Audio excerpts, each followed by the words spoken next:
Hello there, and welcome to another critique of one of the many terrible Star Wars shows that have come out. This time, we're talking about the heavily ridiculed Acolyte, a show that angered many fans, and might as well be the most hated Star Wars show ever made. Whereas you can find shills on Twitter for literally anything, the Acolyte seemingly has the least amount of defenders in the long run. There is a general consensus, it seems, that the Acolyte was just flat out terrible, and while there's always the channels that will defend it no matter what, I have something to say to those people. If you're one of those people telling me that there's no such thing as Disney Star Wars, or that all Star Wars content is good, then let me let you in on a little secret. Disney Lucasfilm does not share that mentality at all. They ignored the prequel trilogy when making The Force Awakens, they disregarded the expanded universe and stole elements from it when it suited them, and all in all, really only make content based on the super popular stuff, like the original trilogy, while ignoring or changing anything else. It's no secret that most, if not all, Disney Lucasfilm employees and associates are heavily biased prequel haters. Also, if you're saying that all Star Wars is good and there's no quality control ratio, then I want to hear your argument for why the Star Wars Holiday Special from 1978 is good. That television special has absolutely no fans whatsoever, and everyone who's seen it, including me, thinks it's an absolutely disjointed mess. With that being said, however, bad Star Wars content is absolutely a thing that exists, and I'm not just singling out Disney here, because the holiday special is from before even The Empire Strikes Back came out. Star Wars had a much more consistent quality control ratio under George Lucas, and then Disney took over, corporatizing it, and now there's such apathy for the franchise. And that's how I felt towards the Acolyte while I was watching it. Apathy. Because apathy is death. Worse than death. Because at least a rotting corpse feeds the beasts and insects. Contrary to how most people reacted to this show, I'm not angry. Because the negative rage bait shock value is worn off. Maybe if they did this show earlier, I'd fall for it. But as it stands, they've played this card one too many times. These shows are designed to make you angry if you're not a hardcore Disney defender. They wanted to make you rip on it with all your heart. It's how they get you talking about the show, because believe it or not, there will be people curious enough to check this crap out for the hype. And I say hype very loosely. Ironically, it's a similar reason a Serbian film got people to watch it, even over a decade after its release. If you've never heard of a Serbian film, good. If you really want to know what it's about, look it up. Although you should probably just stick to what Wikipedia says about it. You've been warned. Kenobi and the Acolyte I pretty much see as a Serbian film Star Wars edition. It's meant to shock and offend, just without the graphic, horrendous content.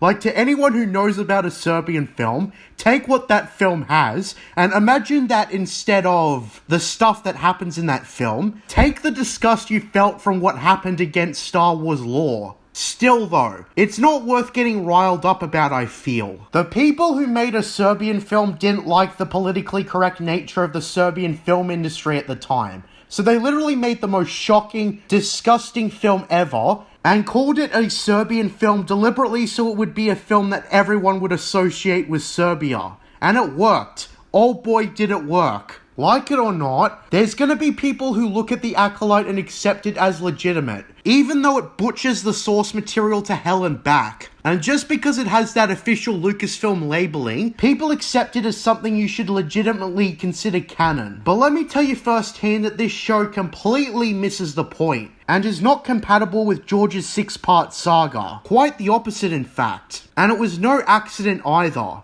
This show is literally made by someone who doesn't agree with George Lucas whatsoever. So they're just using his creation to spin Star Wars, its themes, and its core message in the wrong direction. Now, before we go any further, what is Star Wars about, and how does it get lost in the Acolyte? Answering the first question, Star Wars is more than just good versus evil. It's about how the world doesn't revolve around us, and it's crucial that we make the right choice as much as we can. It's the contrast between being selfless and selfish, represented with the light and dark side. And I've gone over many times that balance does not mean equal light and equal dark. It means the supremacy of the light and the eradication of the dark. The Jedi are the symbol of good, and the Sith are the symbol of evil. Star Wars teaches us that being selfish is a trap, because you'll just fall down and down a rabbit hole of making bad choices that is a detriment to everyone around you, and how you must make the right choice as often as you can, because ultimately, everyone's choices are their own. There's also the demonstration even if you make wrong choice after wrong choice, you can still make the right choice in the end.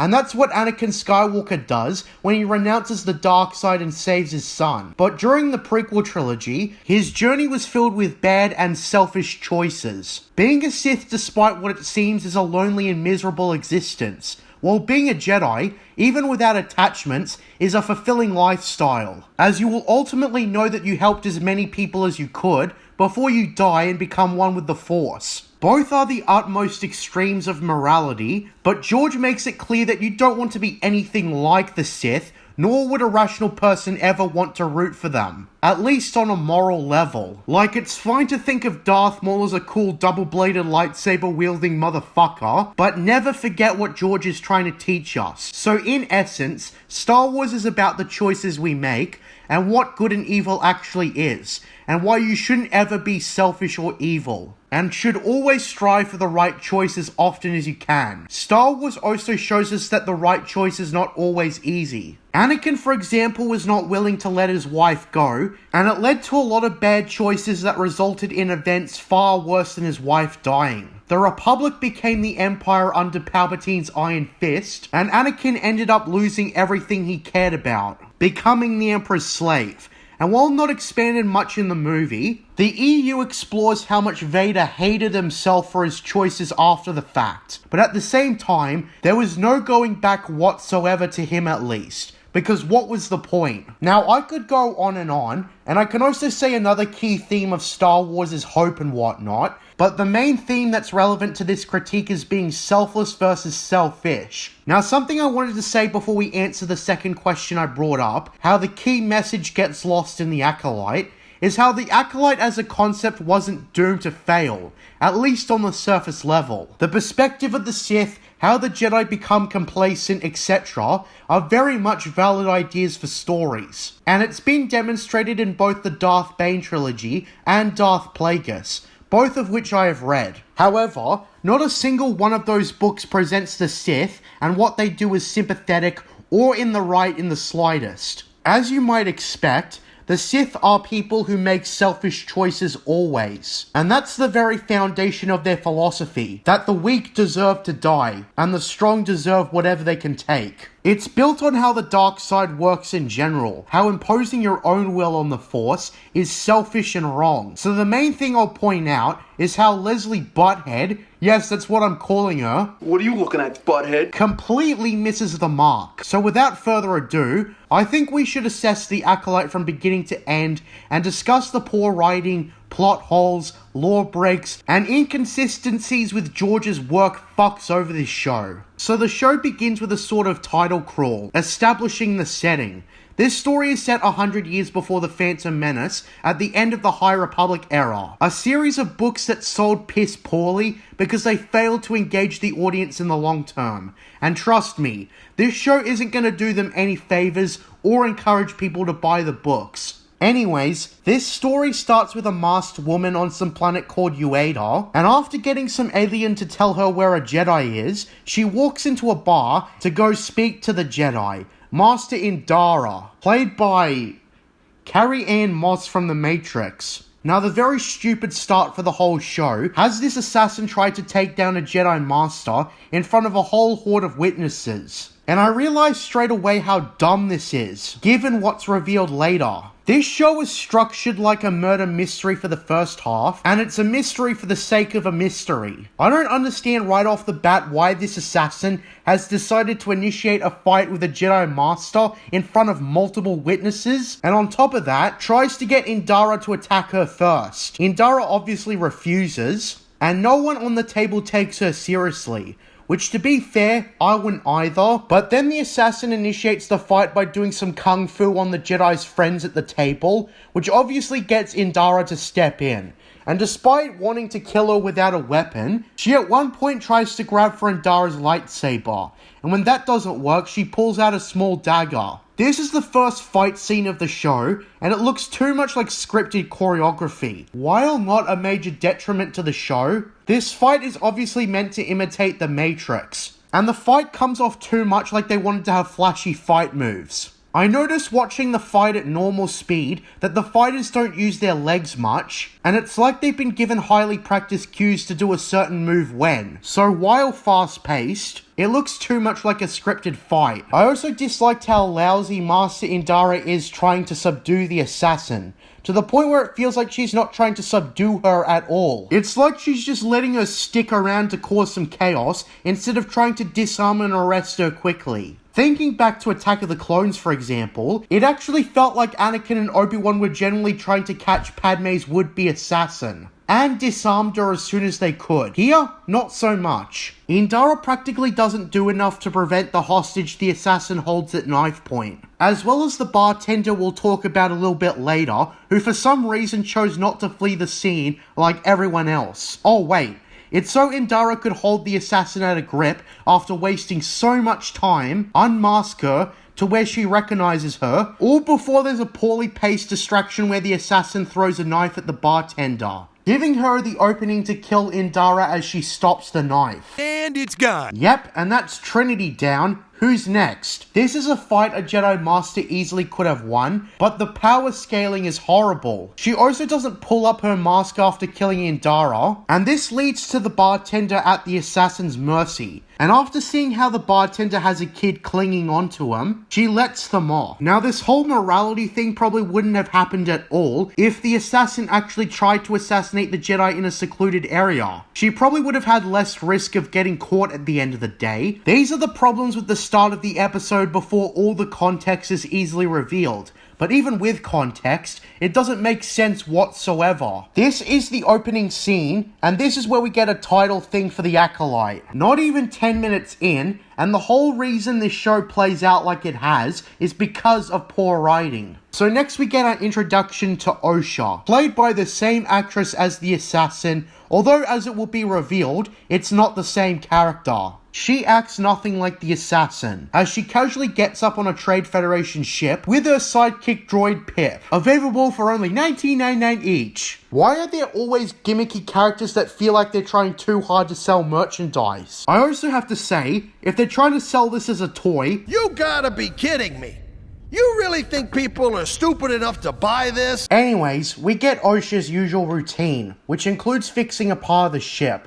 Now this scene for the most part is pretty pointless, since the Trade Federation and the repair of the ship don't have any relevance to the rest of the story. Thankfully it doesn't last long, so I can't quite call it filler. It's just that I'm imagining there's a better way to introduce the character. Osha is working to fix a pressure valve that explodes, and she gets PTSD to something in her past upon seeing the fire, but to be frank, I missed it the first time. But that's not a complaint. It's just that Osha fixes the thing, and then we get the introduction of some Jedi who are boarding the ship. I also want to mention that despite Nemoidians being in the show, they're too scared to give them accents, which it's always out of place in Disney Star Wars when it happens, but that's a small issue compared to everything else. Anyways, we get the introduction of a Jedi named Yord Thandar, played by the idiot who thought Anakin blew up the Death Star, and also mistakenly thought he was the first Black Jedi, as he complained that he was never ethnically represented in any of the Star Wars movies, even though there was Mace Windu right there in 1999. And if you go a bit further back, we've got Dace Dieth introduced in 1994's Tales of the Jedi, and that was the furthest back I could trace a Black Jedi. Yeah, so needless to say, the actor known as Charlie Barnett knows squat about Star Wars, and that's not a good thing, since he was extremely illiterate with basic shit that happened in the films, and that made people angry. Now, as I said, the negative shock value the show froths out didn't anger me, but this in particular heavily annoys me. This guy might be more ignorant than Taika Waititi potentially. Anyways, the Jedi Yord Thandar, alongside his Padawan Tassie Loa, show up. She's visibly a Zygerian of all species, and they were depicted as a slave-trading empire. But the story of how she was adopted as a Jedi is not relevant to the story. I just thought it was strange a Zygerian managed to become become a Jedi. Anyways, they ask for the location of Osha in particular, and after getting the answer, they confront Osha when she returns to her bunk room. She recognizes Yord right on the spot, as it's referenced how Osha used to be a Jedi, but willingly chose to leave the Order. Which, given this is meant to be a show meant to paint the Jedi in a bad light, this sure isn't the best way of showing them as problematic. Yord and his Padawan question Osha on multiple things, going over her history, like being inducted into the Jedi Order when she was 8, and it's referenced how she lost her mothers, with an S, and her sister, and a whole village, making her training difficult. Then the bartender from earlier comes in, and points to Osha as the one who murdered the Jedi and destroyed his bar. So the pair of Jedi arrest Osha, intending to take her for questioning back to Coruscant. And this is where we are introduced to a major character back at the Jedi Temple. This is Jedi Master Sol, played by the Squid Game guy, Jung-jae. To be frank, the only thing that made me interested in this show is how the dude would sound in his first English language role, and well, it's not surprising he sounds like that. He had a deep voice speaking in Korean in Squid Game,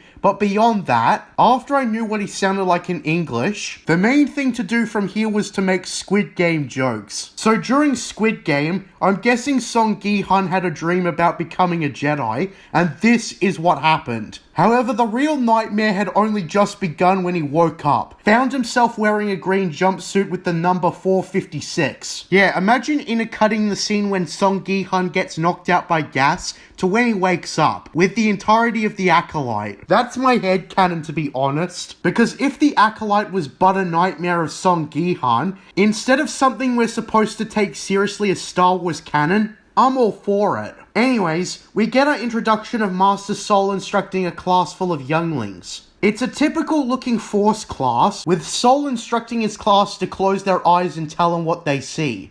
All before this bitch, played by Butthead's lesbian wife, no joke, comes in. This is Master Finestra, although I'm gonna call her lesbian bitch, who informs him that one of the suspects in Master Indara's death is his old Padawan, Osha. Literally one of the first things said after Sol insists that there must be some sort of mistake, Butthead's lesbian bitch quietly tells him that if it were to come out that a former Jedi killed one of their own, it would damage their reputation politically. Why exactly? We don't really find out. An ex-Jedi murdering a Jedi doesn't sound much like a political scandal to me. So am I missing something? Because to me, it's the start of this stupid subplot that barely gets any screen time throughout the whole show, where Butthead tries to present the Jedi as a group overly concerned with their public image and how they're so stuck up in that. Believe me, this really becomes a thing towards the end. So Sol is ordered to be fully cooperative despite his attachment to his former apprentice. And then we cut to the next scene,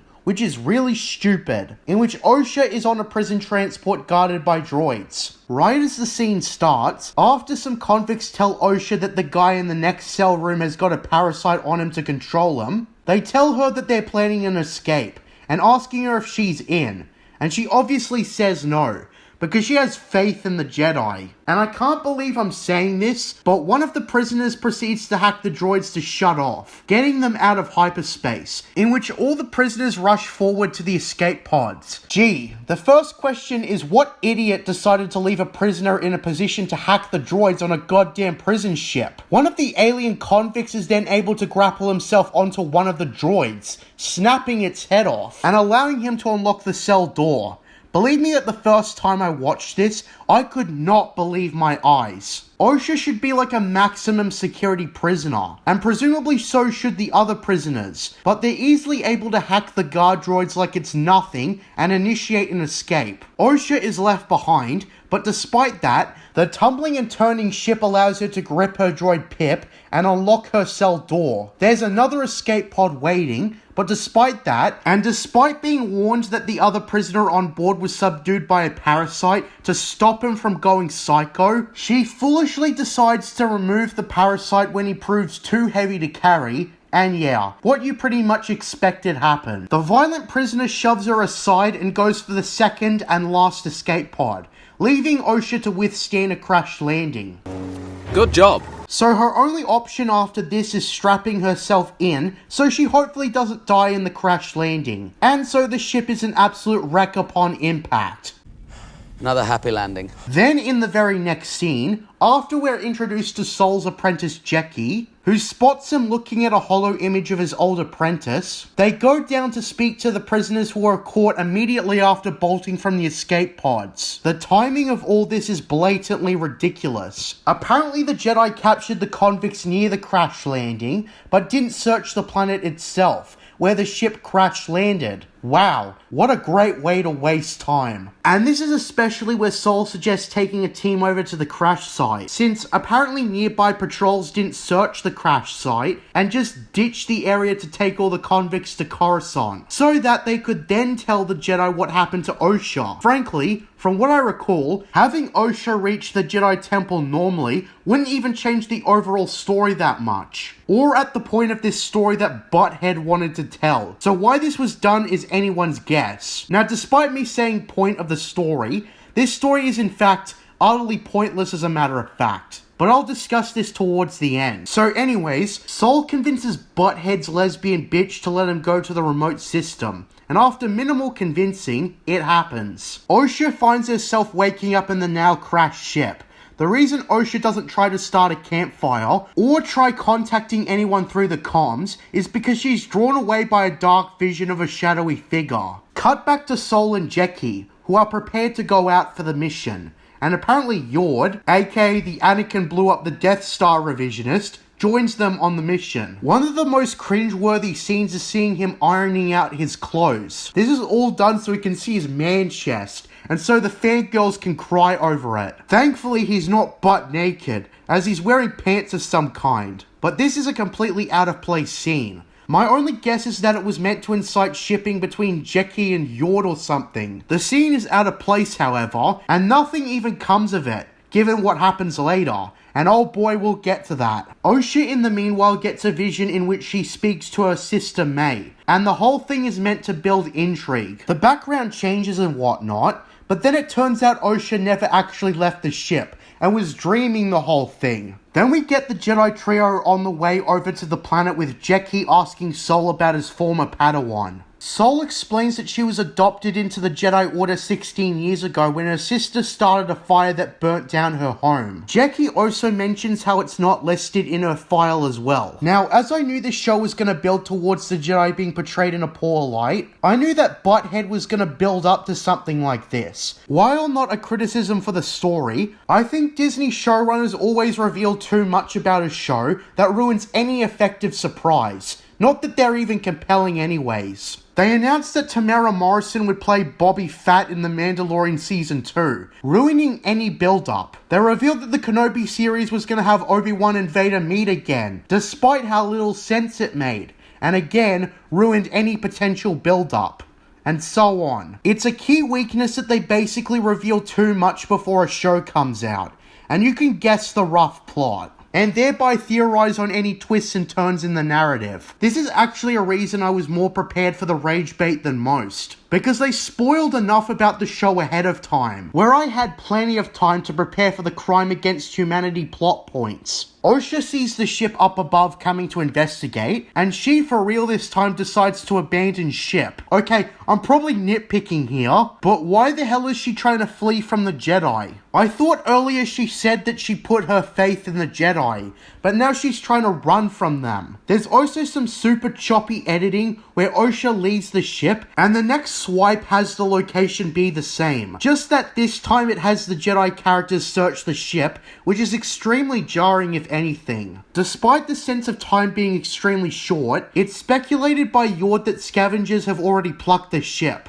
and Sol and friends end up trying to track Osha. During all this, I'm blatantly wondering what Osha was thinking going out into some unforgiving snow world terrain, and why she thinks doing this won't make her even more suspicious than she already is. Eventually, she's spotted by the trio, and for some reason I don't understand whatsoever, she starts stepping off when she's already on the edge. Like, am I missing something? Is Osha suddenly changing her mind because of the vision she had? And if that's the case, how exactly is the revelation that your sister is alive change anything here? Shouldn't you just surrender yourself to the Jedi and explain your vision there and then? This entire part of the episode is a complete waste of time. This is basically like the scene from the Clone Wars Season 5, but with far less momentum and tension, believe it or not. The characters are literally forced into this position, especially Osha, where they try to frame it like nobody's listening to her, or whatever, but the problem is that in context, it's not the case whatsoever. Osha hasn't even properly spoken her case to the Jedi yet, and there's nothing to suggest Sol would automatically think that she committed the murders. She doesn't listen to Sol's instructions to step forward and has to be saved because of it. So yeah, Osha expresses to Sol how her sister is alive and she's taken back to the ship for questioning. And then we cut to some unknown planet, which looks a lot like Arcto from the sequel trilogy, where May goes up to meet with her master,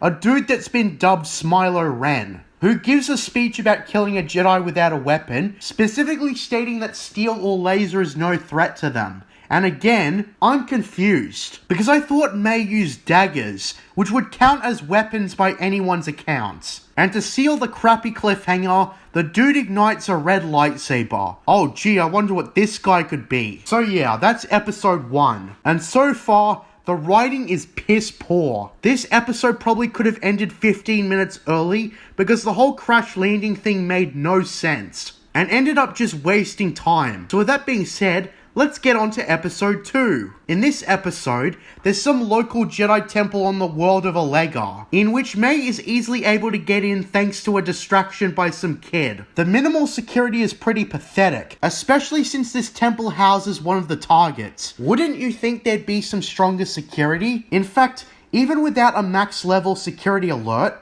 why is the security as lax as it is? May is seen sneaking past a bunch of Jedi, but then a split second later is seen walking past one, and the Jedi pays her no mind. I initially thought I was seeing things, so I rewinded, and there is literally a Jedi who ignores an intruder not wearing Jedi robes or colours, and wearing a mask on top of that.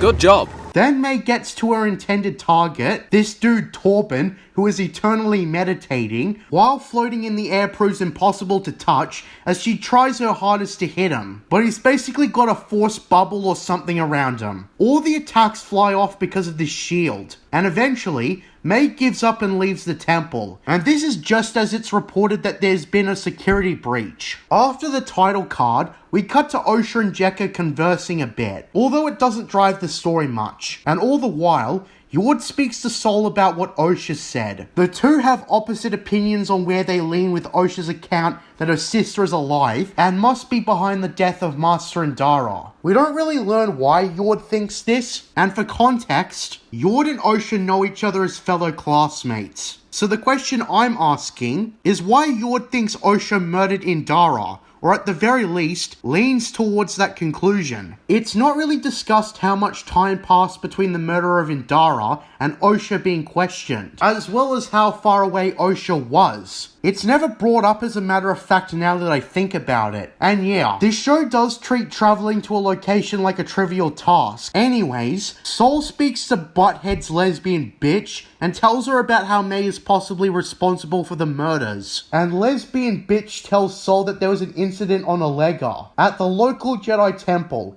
and he's ordered to go there to investigate. In the next scene, it's referenced that Torben is on Alega, and I guess the connection is made. But we're soon about to see. Things get real stupid real quick. We've got May walking around the town at daytime and goes into this store where this laid-back jackass is sleeping. She wakes him abruptly, and this is where we get the introduction of Quimir. As the two start talking, Quimir implies that he murdered the owner of the shop because he's wearing his clothes. Which is really weird because obviously if you murder someone and take over their shop, there would be a missing persons report filed, right? Quimir references how he's been waiting for May all night. So this confirms that he killed the owner last night. And again, he also references how he's wearing the owner's clothes to disguise himself as him, which is really stupid. I don't even know why this is the setup for the character. how he killed a guy and took over his shop. It's not very discreet. And you think they could just have this guy have a place of his own, or in an alleyway or somewhere? Maybe I'm overthinking it, but the next part is pretty stupid. May tells Quimir that she couldn't kill Master Torben for the life of her. In my mind, there's only two solutions. Overpower the Force barrier with some powerful Force ability, or use a Yislamari. You know, those things from the Thrawn trilogy? And in case you're wondering, they do actually exist in Disney canon, given the Disney version of Thrawn had sculptures of them in Rebels, but whether they could block out the Force is unknown. Point is, that's the only way I'm thinking someone with May's skill set could get through the barrier to Torben, and I see a lot of potential with that. I mean, think about it. Imagine if Quimir gave May a Yislamari locked in a cage or something, and when May lets the lizard out in front of Torben to break the barrier, she's also temporarily cut off from the Force. And at this point, my imagination's going wild. Now, to be clear, I'm not making one of those "they should have done this" arguments. I'm just suggesting something that would have probably made more sense over what they actually did. Nah, Quimir when asked makes a vial of poison, and me watching this thinks that May is a dumbass. The goal is to break through the barrier, and using drinkable poison isn't going to do anything.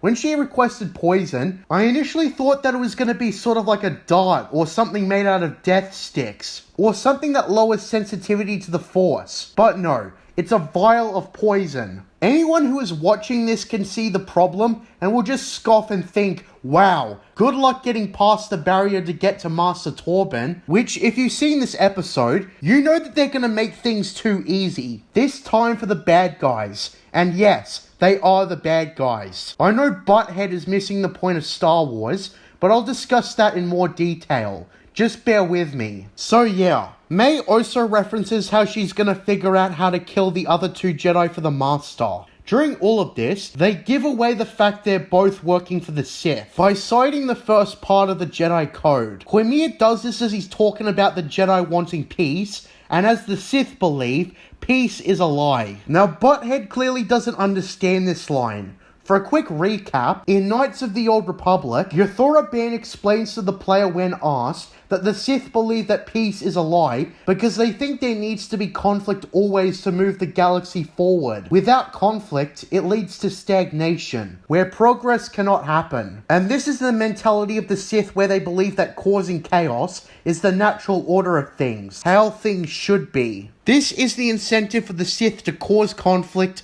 start wars, oppress others, build genocidal empires and all those things. It's abiding by the Sith code. So you can't spin this as like the story of the Cat in the Hat, where the story teaches kids to be responsible and not let your pursuit of fun make a mess. I don't know why I brought that book up of all things, but you get my point. Cut back to Osha and Sol talking about personal shit. Osha got her sidearm tattoo from working in the corporate sector or something. And Sol again references what happened to Osha's home 16 years ago. Now, to be fair, I didn't really have anything to criticize. Sol talks about how he's had to come to terms with what happened on Brandok all those years ago. And we get some appropriate references to the story, that Osha couldn't accept what she'd lost. And Sol even suggested he may not have been a good teacher.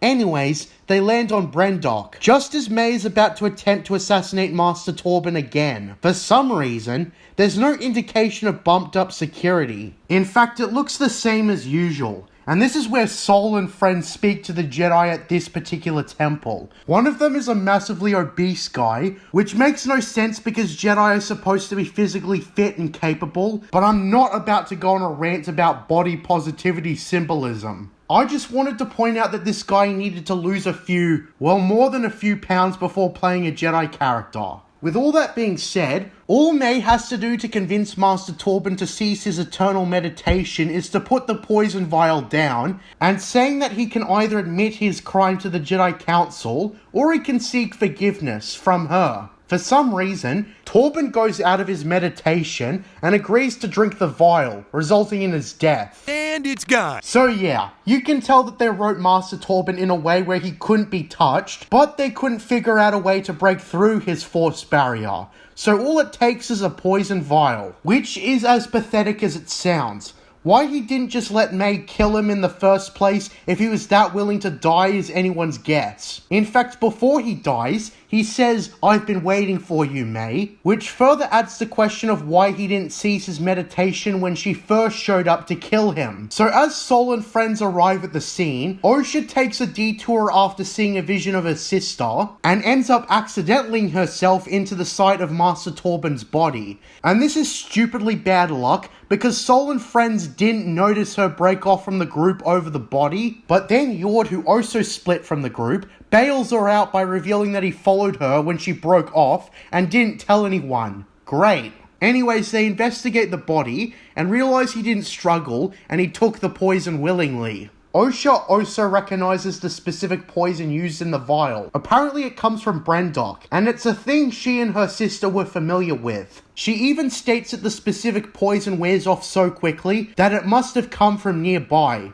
How convenient. They check out the chemist building, or whatever it's supposed to be, and the obese Jedi remarks how the guy entering the chemist is not the regular guy who owns the place. So they can easily tell that something's off. This is another reason to criticize the fact that Cormier taking over the shop is not a move that will avoid the gaze of the Jedi, because they end up figuring out that something's off with him. This guy should be doing everything to avoid getting caught. And so far, he's doing a really bad job. With that being said, that's where the group decides on a plan to send Osha in, pretending to be May, and get a confession out of him. I suppose it's not a bad idea on paper, but the problem is, they plan this out so poorly. Osha walks in with a cheap cloak and speaks to Cormier, not knowing how to get him to spill the beans. It's a super stupid scene, but regardless, this guy does ask if the poison worked. Of course, they get the confession and move in. They corner this guy and they question him on everything. Actually, just kidding. They ask him a few things, like if May has a master, the master's relationship to May, etc., but he isn't really asked as many questions as you'd expect. And after those few questions, they stop and force him to cooperate with them, intending to lead May into a trap so they can arrest her. It's extremely convenient that they resort to just forcing him to comply with their demands, instead of asking him every question in the book. Cormier also reveals that May plans to stop by at night time, which is extremely arse backwards, given where this story's going. He also reveals that he knows that May is going to hunt down 4 Jedi Masters, and this obviously indicates how there's 2 targets left, including Sol. So yeah, the group just wait until nighttime for May to return, and there's a little exchange between Sol and Osha about Osha's self-anger, although it's hardly expressed throughout the series. We're actually just told that Osha is angry, and we aren't shown it. Anyways, when May is spotted, Sol and literally only Sol pops out to confront her. Yeah, those other Jedi characters decided they couldn't be fucked surrounding her,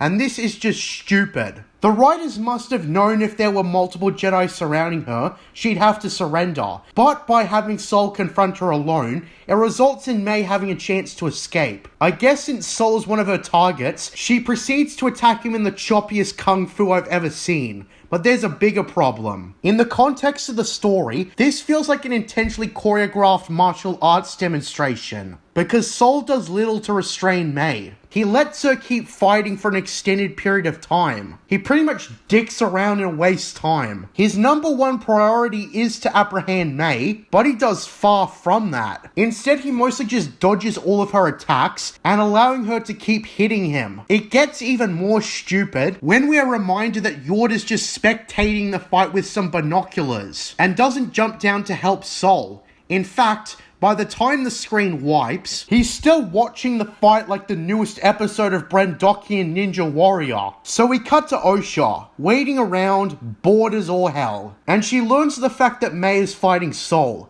and Jord is still watching the fight like a useless spectator.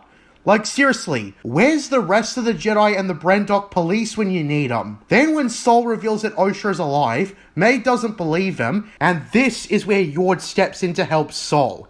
Gee, buddy, he could have used it several minutes ago. Anyways, the two of them corner May alongside Jecki, who is flying a ship with a flashlight down on her, announcing that she's under arrest. In the most clueless way, like this was the first take. May decides to flush out the ground and create some dust, and escapes, and it's all thanks to Sol not apprehending her properly, and probably not thinking he needed the help of local Jedi and authorities.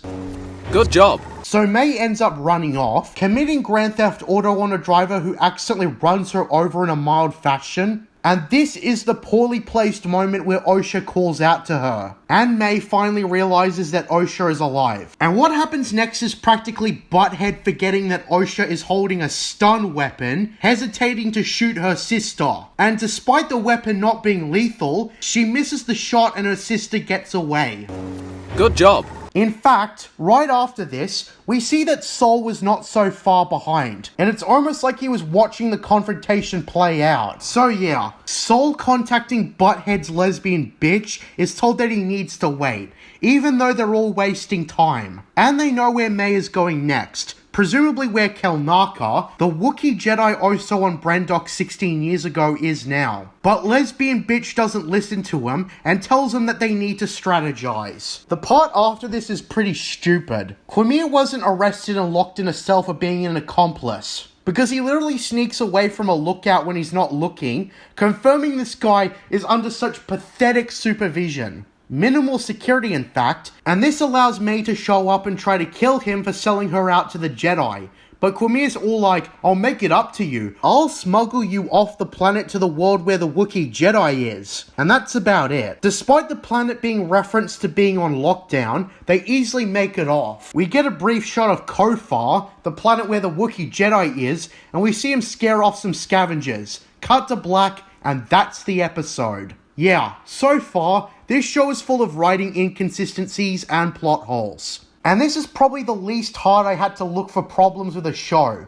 The structure of the story is so goddamn poor, and this story is feeling very much pointless. And believe me, as promised, this show is going to get into some fundamental problems with the story that affect the Star Wars universe. So with that being said, let's move on. Episode 3 is an awkwardly placed flashback episode, as it really feels like we're stopping the story in its tracks and dedicating an episode to what happened 16 years ago. I've heard some other people say that maybe the show should have been done in chronological order, and I can certainly see what they mean, because this just stops the story in its tracks. If you're watching this as a completed series, it doesn't really move the story forward all that much. It's literally just backstory, with emphasis on the word back. I don't know if I'm conveying the problem well enough, but it was jarring to see a story set at a certain time, and then having an entire episode that jumps back, and it kills any momentum in the story. We get Osha and May as 8-year-old kids. Osha plays with some butterflies,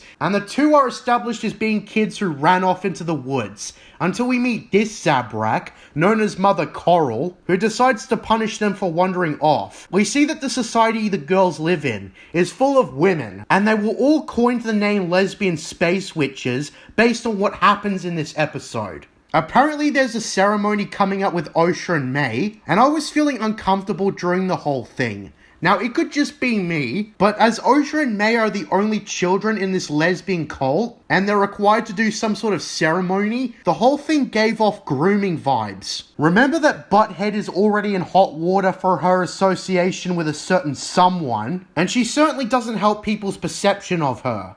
Having a cult full of lesbians, essentially with only 2 children, both twins, it's very off-putting. Now, as it's established throughout the episode, Mother Coral is her first mother, and their second mother is a bitch named Anasea. The 2 mothers converse about how there are Jedi nearby, and they're worried the children will be found out by them. It's stated here that they were conceived through the Force, which right off the bat undermines Anakin as a character. Disney has already done enough to completely fuck over his character, but for some reason, Anakin as the Chosen One was clearly a very special thing, but having a pair of characters that were made the same way is problematic. But it just undermines the whole Chosen One prophecy. Having an unnaturally powerful being conceived by the Force. Now, we all know that Butthead and friends have no respect for the source material whatsoever. The Acolyte, now that I think about it extensively, is a story that is hard to take seriously, because it's implausible that all of this crap happened in the same universe as George Lucas's 6-part saga. Anakin was clearly a one-of-a-kind being,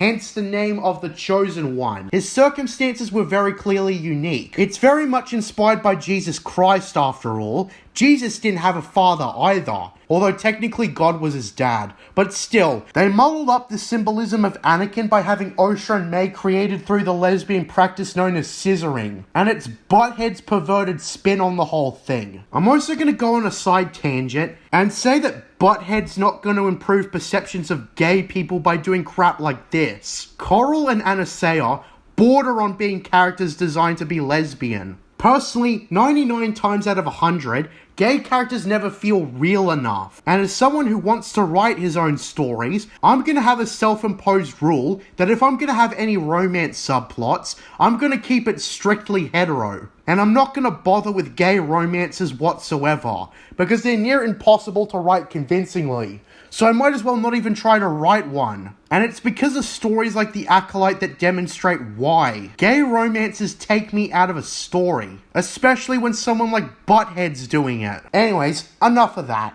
We see the lesbian witches refer to the Force as the thread, and the whole exchange is meant to get the pair ready for the ceremony. Anastasia practices using the Force on some of her fellow witch bitches before we get the twins fighting for absolutely no reason. It's straight out of a cartoon the way they slap and push each other. There's a general lack of momentum here, which is another reason I think having a full flashback episode was a mistake. Throughout the whole thing, I'm just baffled by how little conflict there is. The closest we get is Osha scared to do the Ascension, and with that being said, let's brush over the bullshit and get to the part that matters. And I say that very loosely. The ceremony has Anastasia tell all of her fellow lesbians that they've been forced into exile, all because that some would consider their power dark, which implies heavily that these witches use the dark side. Which, if that's the case, no shit you were persecuted. I think something else that Butthead doesn't understand about Star Wars is that the dark side is actively destructive to life. The dark side is a perversion of the Force.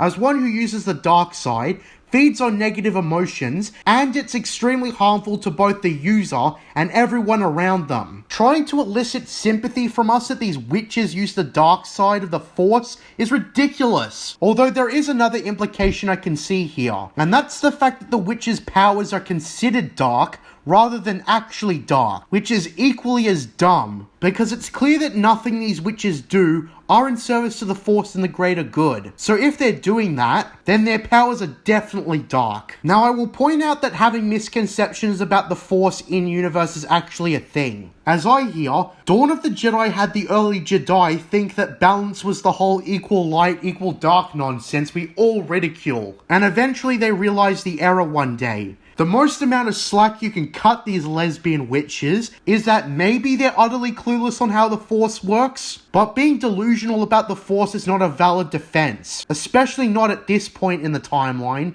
It's even fair to say that all Darkseid users are delusional on how the Force works. So expecting me to see the witches as a group who did nothing wrong is pathetic. Trying to do so is just a fundamental misunderstanding of Star Wars to the most extreme degree. So anyways, the cult does a ritual, with May given an oath to uphold the values of the cult and do so until death, blah blah blah blah blah blah blah, and she ends up getting that white mark on her forehead. But Osha is hesitant, and eventually the Jedi show up. We see younger versions of the four Jedi, Sol, Indara, Torben, and Kalnaka. Indara, who takes initiative as leader of the group of Jedi, announces that they know that the cult are training children, and they spot out the twins who are initially hiding behind some of the extras. With that being said, the whole thing is presented as a tense confrontation between the cult and the Jedi. Sol is the most open to take the twins in for training, as he detaches his lightsaber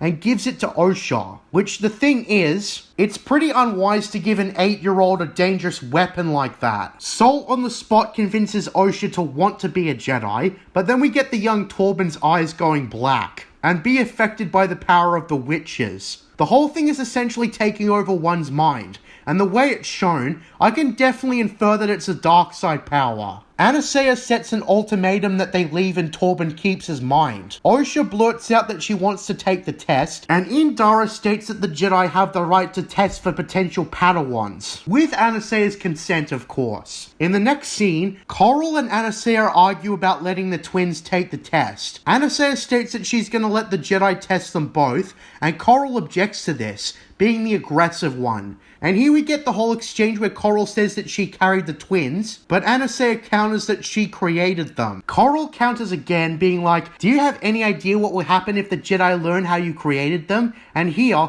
I don't quite understand the repercussions of the Jedi learning that the twins were created through the Force. Like, I think I'm probably missing something. And aside from this undermining Anakin Skywalker's role in the saga, this bickering is not interesting. The lesbian witches come across as a reclusive dark side cult, and you're asking a lot from me to try and convince me to sympathize with them. So the witches come up with this simple plan to tell the twins to answer the opposite to what they feel down in their heart. And this ends up being a stupid plan, because obviously the Jedi aren't idiots. But we get this bullshit about how they're going to take the twins away if they pass, which is based on a huge misconception about the Jedi, that they just kidnap children. It actually comes with the express consent of the parent or parents. Now, there can be external circumstances, like the time the Jedi took a baby believing her mother died, and then refused to give the baby back past the point of no return when they were fully inducted into the Order as an infant. There was also the case of a man who worked at the Jedi Temple who allowed his son to be taken in as a Jedi, but then he ended up losing his job because of the whole attachments thing with no warning, which is what caused him to hate the Jedi, both of which happened in the expanded universe. And the point is, it comes with the consent of the parent, if there are any. These stories demonstrate the Jedi are not perfect without painting them as child kidnappers, which is a distinct misconception about them. So far, these lesbian witches do not understand the Force and hate the Jedi because they persecuted them for using the dark side. Boo-hoo. We also get that infamous line from the trailer where Anastasia interrupts the twins arguing whether the Jedi are good or bad, saying that it's not about good or bad, it's about power and who is allowed to use it, which sounds scarily like what Palpatine said in Revenge of the Sith. Good is a point of view, Anakin.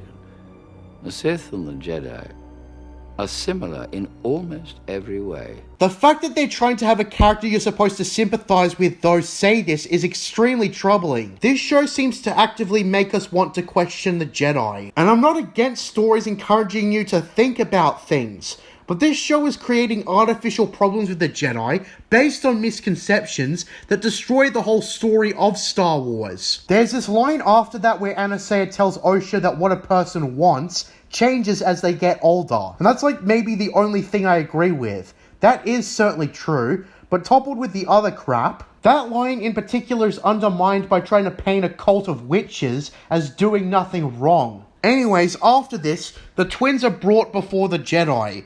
Osha, still optimistic about being a Jedi, waits for her turn as May is questioned first. And we don't get to see May being tested just yet. You're gonna have to wait until episode 7. But when it's Osha's turn, she goes into the ship and lies about what she sees, since May made her promise to fail the test. The Jedi see through this, obviously. Now, credit where credit's due, but Sol has this whole speech about how he was tested by the Jedi when he was 4, and the dialogue admittingly feels sincere, with Sol explaining that he was scared to leave his family too, but he also felt he was different from them at the same time, and how there were thousands of children just like him at the Jedi Temple. It actually reminded me of what Dumbledore said to Tom Riddle in the flashback scenes of Harry Potter and the Half-Blood Prince, explaining to him that he wasn't like the other kids, and that there's a school that has taught thousands of kids just like him, who have unnatural abilities. I recognize this trope right off the bat, and it tells me at the very least, Lee Jung-jae delivered all of this very well, and given how it's common knowledge that he had to learn extensive English, that says something. This is also one of the few bits of dialogue that isn't horrible, wouldn't you know? This is like the one thing in the episode, or even the whole series, that feels sincere so far, with Sol being down to earth and explaining his own experience with becoming a Jedi. It actually makes me wish this show had more exchanges like that. I explained in my Star Wars Rebels review that the best moments from Filoni's awful show was when the characters were shown to be down to earth and real with each other. I am very hesitant to say anything nice about Butthead's show, but as you might know, I am brutally honest, and if I see something I like, I'll point it out. So Sol convinces Osha to tell the truth, and she wants to be a Jedi.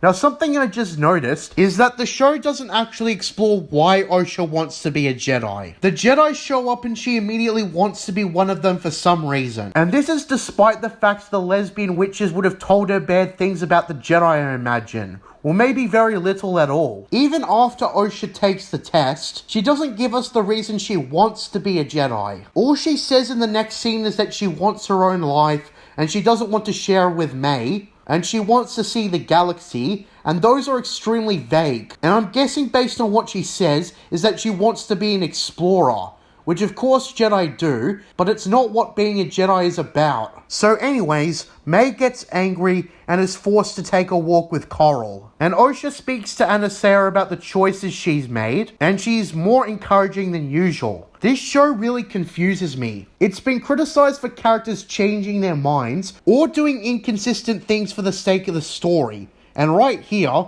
Anasera is more open to what's going to happen with the Jedi.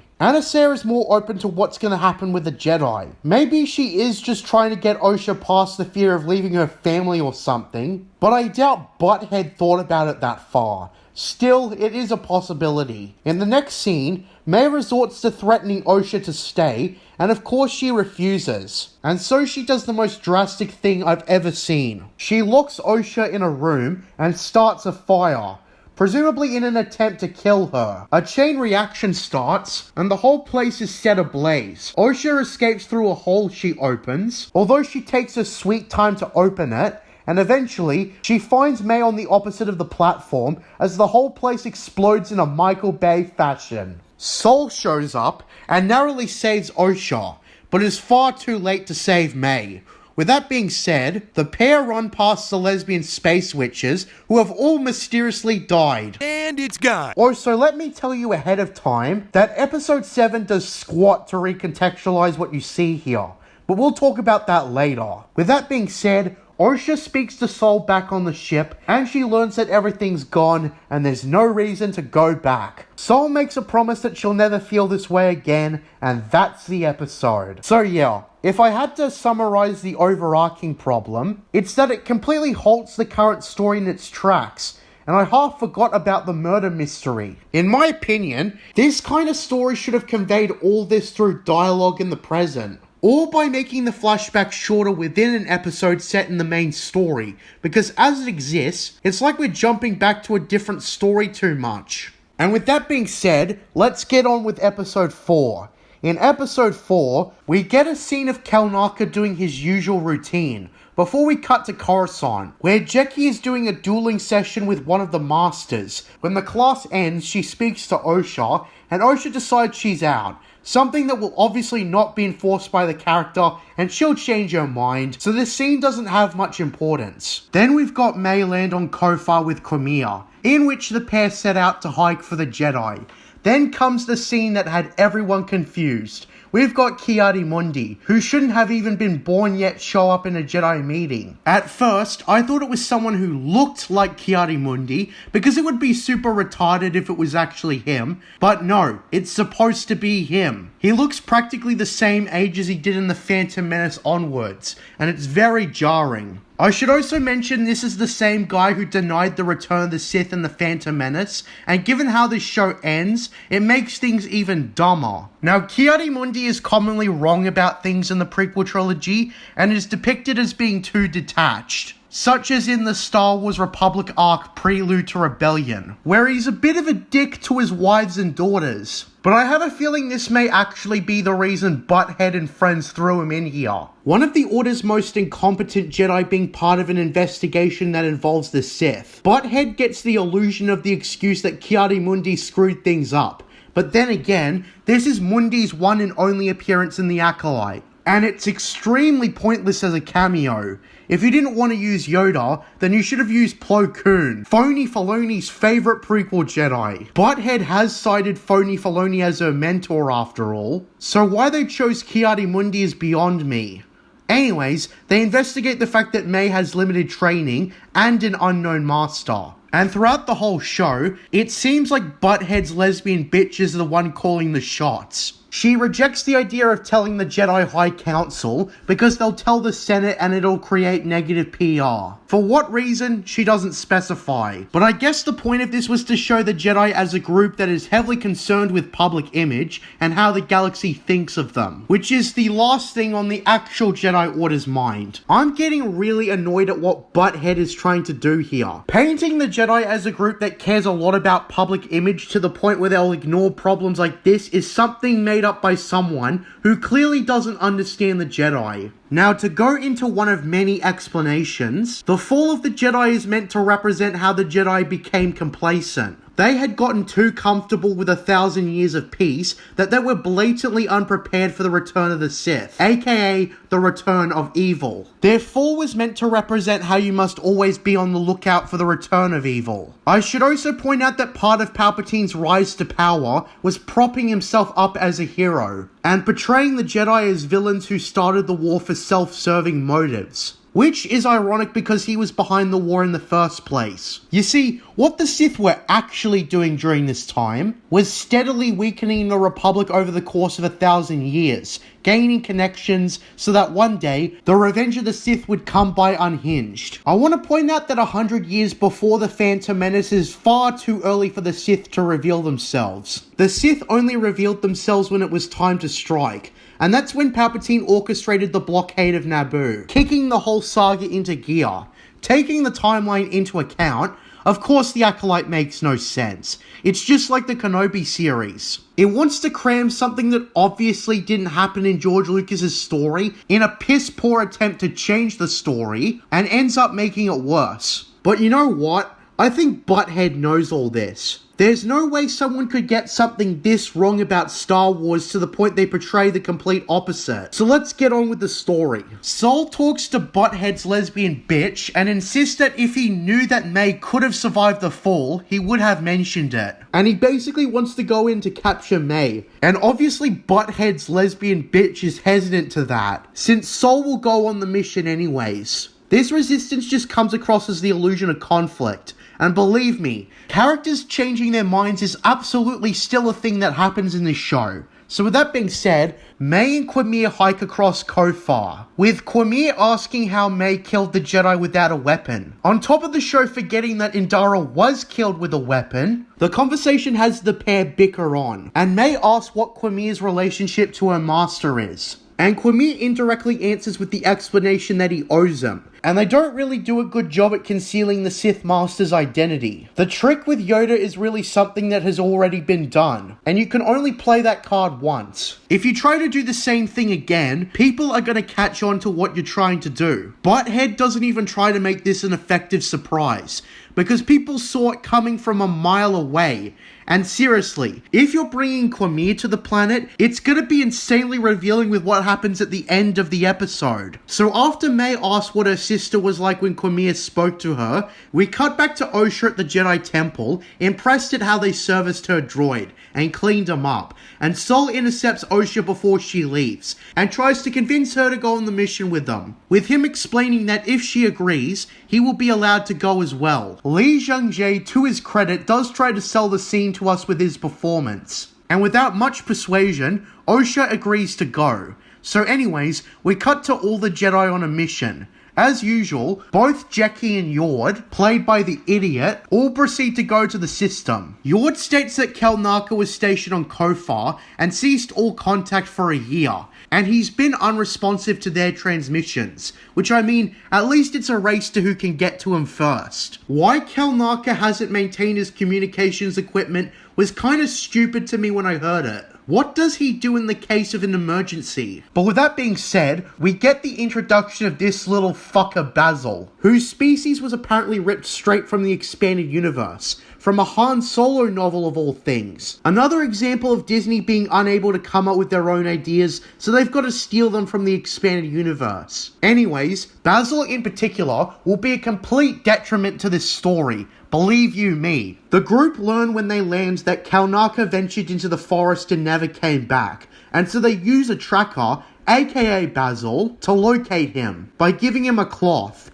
Even though it's been a year, this guy is able to sniff out Kalnaka in the forest. Convenient. In the following scene, they are of course following the red dirt road, and Osha stops to talk to Yord and asks him to deal with May if she doesn't listen to reason and that she can't hesitate a second time, reminding us of the time she hesitated to use a non-lethal weapon on May. I remember. Anyways, Yord doesn't agree to the deal she's trying to propose, stating that maybe Sol brought her to face May, or to face herself, or whatever. At this rate, I really did not care in the slightest, and this series is about to go in a really stupid direction. After a scene of May and Quimir moving into the deep forest at last, we get a scene of the Jedi on the other side venturing into the forest. It's full of large bugs on trees that are highly attracted to light, and attack if there's too much of it. I thought it was kind of pathetic that they don't notice these giant beetles directly. To be fair, the beetle thing is kind of gross, and I cringed looking at it. Sol kills it, and despite being revealed that it was attracted to the light, the other flying beetles don't move an inch, despite obviously having reason to be disturbed. We get a scene after this that tries to state the dilemma of killing the beetle, and after speaking to Jecki, she tells Osha that it's an honor to see something become one with the Force. Osha responds that she was never able to accept what she lost, and that's why she quit the Jedi Order. And Jecki responds by saying that we're not defined by what we lose, but by what we survive. And maybe I'm just misinterpreting the line, but that kind of sounds like survival is the main goal no matter what. Even though a Jedi's life is sacrifice, or that's what it's meant to be, I was kind of caught off guard by that line, because that doesn't sound like a very Jedi thing to say. Again, maybe I'm just misinterpreting it, but I wouldn't imagine someone striving to be a Jedi would be concerned by survival, but rather what they do to help others, because becoming one with the Force is the perfect afterlife to them anyways. We get a scene with Quimir and May, where after trekking for a long while, May decides to take a break and sit on a rock. The pair talk about preparing for the fight with the Wookiee, although May expresses that she's unsure whether to keep going for it, given her sister's alive. And after some contemplation, she decides to trick Quimir into a trap that has him roped upside down, in which she states that she's going to give herself up to the Jedi and reveal who her master is. And Quimir openly states that if she does that, he'll kill her. But all she responds with is that she's unsure whether her master could find the way to Kalnaka without a guide. Then for some reason, she leaves Quimir where he is instead of killing him. Now based on what's presented to us so far, I imagine Quimir, if he managed to break free, would easily rat her out to the so-called master. So why May doesn't get rid of the potential threat is anyone's guess. Well actually, you know the reason why if you've seen this show, but come on. With that being said, Sol tells Osha that she's going to need to confront her past. And once May is safely on the ship, he'll explain everything, obviously alluding to some dark secret. Now keep in mind the Jedi have incompetently lost track of Basil, and ends up bumping into May, right outside the Wookiee's hut. Basil of course calls out for the other Jedi to come over, and May runs past the tracker, even though she intended to give herself up to the Jedi. This is all so she can run inside the hut and discover that Kalnaka is dead. And it's gone. Yeah, with a lightsaber cut no less, indicating that her master's already here. The Jedi outside call for May to give herself up, but before long, the stranger from earlier appears right behind Osha, proceeding to shove Osha out of the way with the Force, and then doing the super overpowered Force push when all the Jedi activate their lightsabers and charge at him, and then the episode ends. The final scene tries to play itself off as suspenseful, and this probably angered people the most, because it's basically confirmation that continuity was broken forever by having a Sith Lord face off against a bunch of Jedi. Since we know this guy's a Sith and there's no fooling anyone, they are going to have to come up with a crazy good explanation for this guy to hide what he's done. And it's pretty incompetent how this all gets resolved. But let's keep going. I also have to point out that the cut to the credits happened so awkwardly that it confirms the theory, more or less, that this was going to be a shorter amount of episodes. But they forced Butthead to make it 8, without the substance to actually make it an 8-episode show. But with that being said, we're halfway there, and this is where the show really falls apart and collapses into itself. So in the next episode, episode 5, we get Osha recovering from being knocked out and recovering her droid Pip. But as she soon discovers, some of the Jedi extras are dead, and she spots some of the remaining Jedi trying to take the Sith head on. As it's been confirmed by the Star Wars Twitter page, the Sith Master's helmet is made out of cortosis, another material ripped off from the expanded universe.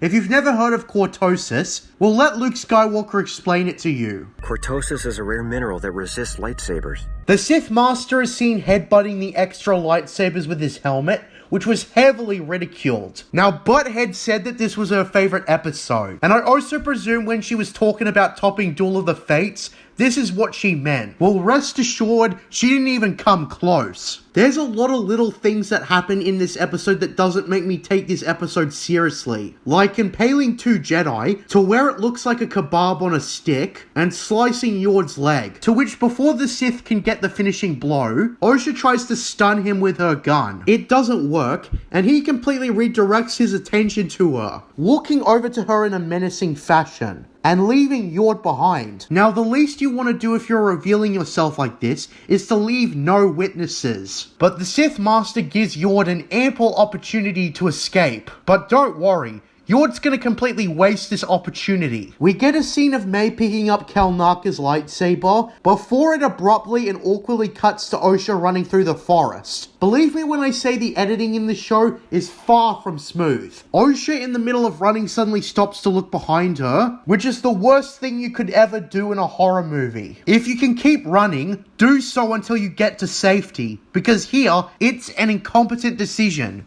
Of course, the Sith Master is still there and throws his lightsaber at her, forcing her to run once again, and she's only bailed out by Sol. Yord also shows up and is ordered by Sol to head straight for the ship, which is a wise move, but it's gonna be subverted minutes later. The Sith Master then tilts his head, sort of like the T-1000 from Terminator 2, as he and Sol locks eyes with each other. We see Osha and Yord follow Basil towards the ship, and given it's presumably a few hours trek by running, they're gonna have to go fast. Osha does try to convince Yord to go back, but he does the responsible thing and pushes her forward to keep moving to the ship. Back to Sol and the Sith Master. The two exchange some words, Sol in particular mentioning he senses something familiar, and remarking how the Master is carrying a weapon, but he is no Jedi. Before the two clash, and then it awkwardly cuts to May, mid-battle. Seriously, what a way to take me out of the episode. May tries to run off from the hut before Jackie comes by and kicks her down. The two do some kung fu on each other, and Jackie wastes the opportunity to restrain her when she puts some stun cuffs on her, but starts announcing what she's being arrested for, and mid-sentence gets thrown off before she's fully cuffed. I swear characters just waste opportunities to subdue or kill each other. And then after some more kung fu, they awkwardly cut back to Master Sol and the Sith Master going at it. The two exchange some words again about why the Sith Master won't show his face, and then Sol charges back in. And there's another awkward cut to Jackie and May doing some more kung fu. Jackie's leg is sliced a bit by a dagger, and apparently Yord and Osha can hear it because they've probably been running around in circles. And then they stop once again to converse. Despite Yord telling Osha that he'd subdue her if she tried to resist, she goes on about how they have to go back again, and Yord tells her that the Master's too dangerous. Then it awkwardly cuts to Sol and the Sith Master continuing to fight. When knocked back, Sol gets back up, and the Master has disappeared. Instead of letting the tension build or giving us any sort of suspense, it cuts awkwardly straight back to Osha and Yord, who are still standing and arguing about whether to go back. He gets into your head and he stays there. Seriously, given how fast the Sith Master is, the pair are being exceptionally slow, and Yord doesn't end up subduing Osha for wasting their time. They stand around bickering for around 30 seconds, I timed it, and by the time they decide to keep moving, their one chance at escaping to the ship Basil has completely disappeared. Good job. Then we finally get our first non-awkward cut of the episode, as we cut to Jackie and May doing some more kung fu. That ends with Jackie successfully cuffing May. Now, despite May intending to give herself up, she doesn't do anything of the sort. The Sith Master unironically comes by a few seconds later to attack Jackie.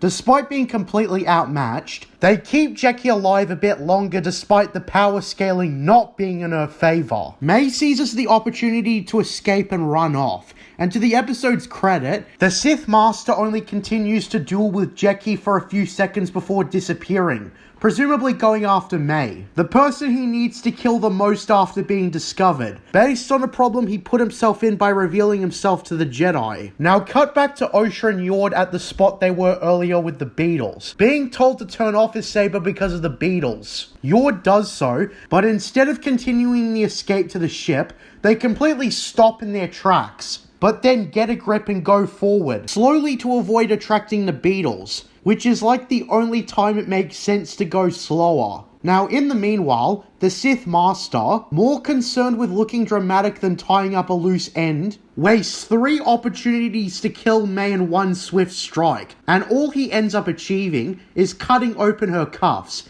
And before he can actually finish her off, both Jackie and Sol show up to attack him. He fails in another attempt to kill May when he gets the opening, and May just stands there instead of running as we cut to Osha getting another goddamn voice in her head, and objects once again to Yord that they have to go back. And it seems this time, instead of ignoring her, he complies and decides to go back, with Osha attracting the beetles with her flashlight.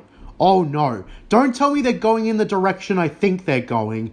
Anyways, cut back to Jackie and Sol fighting the Sith Master, as Sol suddenly decides to sit back when Jackie charges towards the Sith Master. Yeah, I mean it. Sol isn't knocked back or knocked down or anything like that. He stays behind to let Jackie take on the Sith Master by herself. And finally the Sith Master kicks her ass by stabbing her 3 times, killing her. And it's gone. But not before she knocked open his helmet. So when she collapses to the ground, we get to see who the Sith Master is.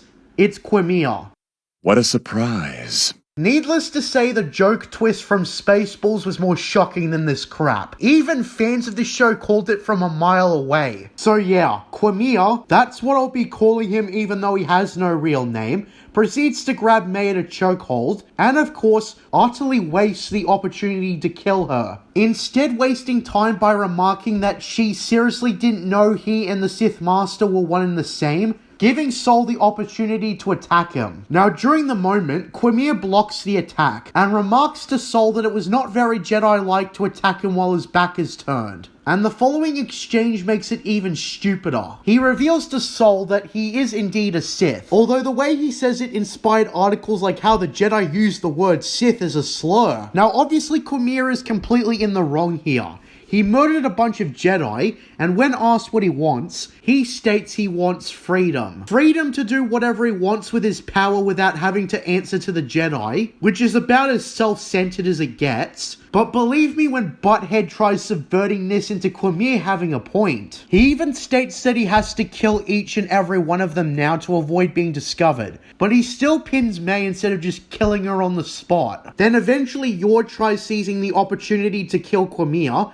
and like Jackie, Sol just stands there like an idiot instead of helping out. A terrible move that results in Quimia snapping Yord's neck. And it's gone. The fact that Sol did nothing and just stood in place is just pathetic. Is he actually that weak-willed that he's just gonna let a returning Sith manipulate him into not attacking him because it's not the Jedi way to attack with his back turned or whatever? Now, obviously in Revenge of the Sith, it made sense. Dooku was an unarmed prisoner in Anakin's first instance, and he wanted revenge, and in the second, Anakin felt like he absolutely needed Palpatine. It's shown that obviously Mace Windu could see there was no point in sparing Palpatine and arresting him. He had control over the Senate and the courts. he was too dangerous to be left alive, meaning that the chance to destroy the Sith for good would never come again. Ram Koda swayed Starkiller away from killing the Emperor on the spot, because as he states, it was an easy path back to the dark side, and it's not like Starkiller had time to kill him calmly, because then Palp shot out some Force lightning. And in the novelization of The Force Unleashed, Starkiller never truly defeated the Emperor. The point I'm making is that a character like Sol shouldn't be manipulated by this guy's words,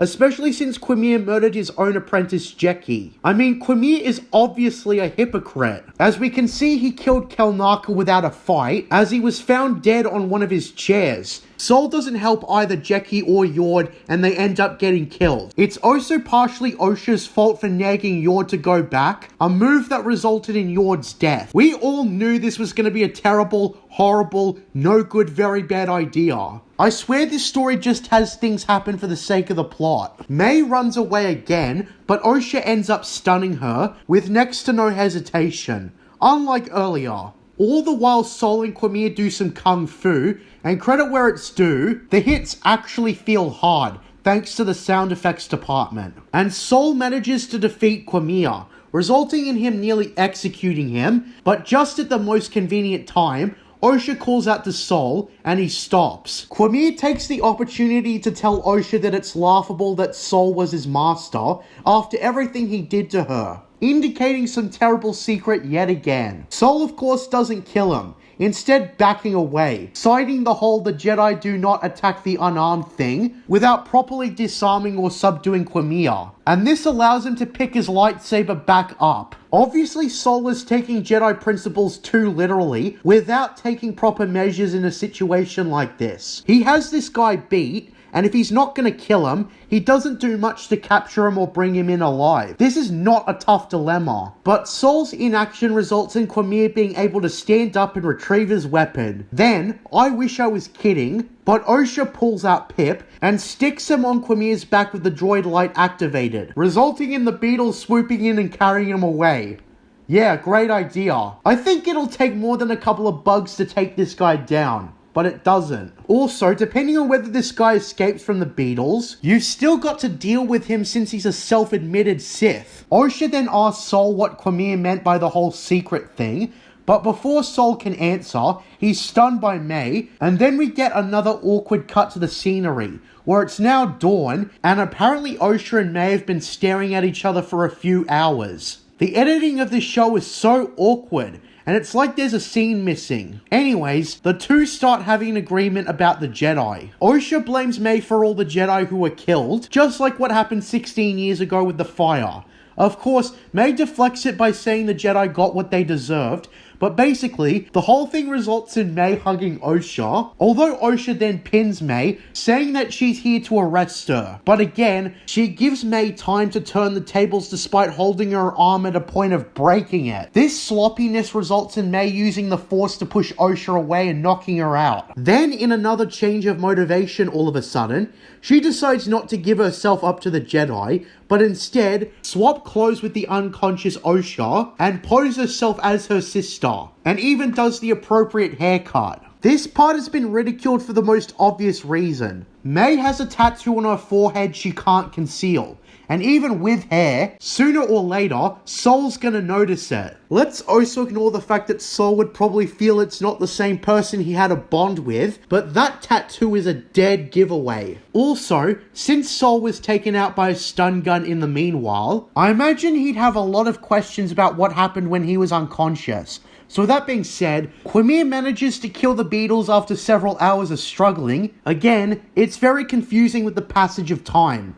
We see Basil is still alive, as if anyone gave a shit about him, and in the meanwhile, Sol wakes up, with May disguised as Osha walking towards him, helping him up, and instead of playing the game of 20 questions in a row, Sol only asks one, where her sister is, and after getting the vague answer that she's gone, instead of giving 50 follow-up questions, May insists they go onto the ship, and Sol goes along with it. They walk back to the ship alongside Basil, and they reveal as the cliffhanger that Quimir is going to try taking Osha on as his apprentice instead, and that's how the episode ends. Wow, What a shit show. I'm thinking that Butthead really thought she was subverting expectations with this episode by killing off both Jackie and Yord in the same episode back to back. I even saw some lunatic on Twitter compare it to Game of Thrones, the show that killed off characters a lot. Except from what I hear, the deaths of the characters in Game of Thrones were done meaningfully and enhanced the story rather than detract from it. The deaths of Jackie and Yord were not only completely preventable based on what specifically happened, but they don't really leave you shocked. Believe me, I half forgot these two existed midway through episode 6. They were two completely forgettable characters, and you could tell that they were on the tables to die, given Sol was really the only one with a character arc to fulfill. Those two were along for the ride, and their deaths were not effective in the slightest. I had quite the blank face seeing them die, especially Yord, the guy who thought Anakin blew up the Death Star. It was actually as pointless as everyone who died in the Transformers movies. There's a huge load of characters meant to sell toys killed off by Michael Bay, and only really saw development in the comics, I hear, which might as well be canon in this case, cause that's the best you'll get out of them. The story doesn't really feel like it changes that much post episode 5. And let me tell you, the most practical problem with episode 6 is that the tone is all over the place. In fact, as a comparison, let's look at episode 6 onwards of Squid Game, titled Gung-Bu. This is the episode where the tone goes rock bottom. After being tested quite a bit with the tug-of-war game, in which Song Gi-hun and his team were forced to kill another team, they're instructed in the next game to partner with one other player. Song partners up with the old man, Cho partners up with Ali, and Kang partners up with another young woman she met in the previous game. Then they're told they have to play marbles, and instead of playing cooperatively, they're playing competitively. And the winner survives the game. This episode tests all the characters featured, and shows us what they're capable of in the most personal game yet. Cho had developed a bond with Ali, and swore to him that they'd both make it out of the game alive, but Cho has to eat up those words when he realizes it's either him or Ali who gets to walk out. So guess what? He tricks Ali and misleads him, while he ensures his victory by giving the marbles to the guard and declaring he met the win conditions. And as we see visually, it's not an easy decision he made. Song, in the meanwhile, out of desperation, tricks the old man who has dementia into losing the game, and he too swore to be the man's best friend. Eventually, the old man lets Song have the victory, and he walks out in tears. Come episode 7 onwards, the 16 remaining players are completely fucked up by what just happened, especially after learning this woman was allowed to skip the game, having no one to pair up with. Cho tells his friend Song that the old man he only knew for like a week, and one of the fellow players,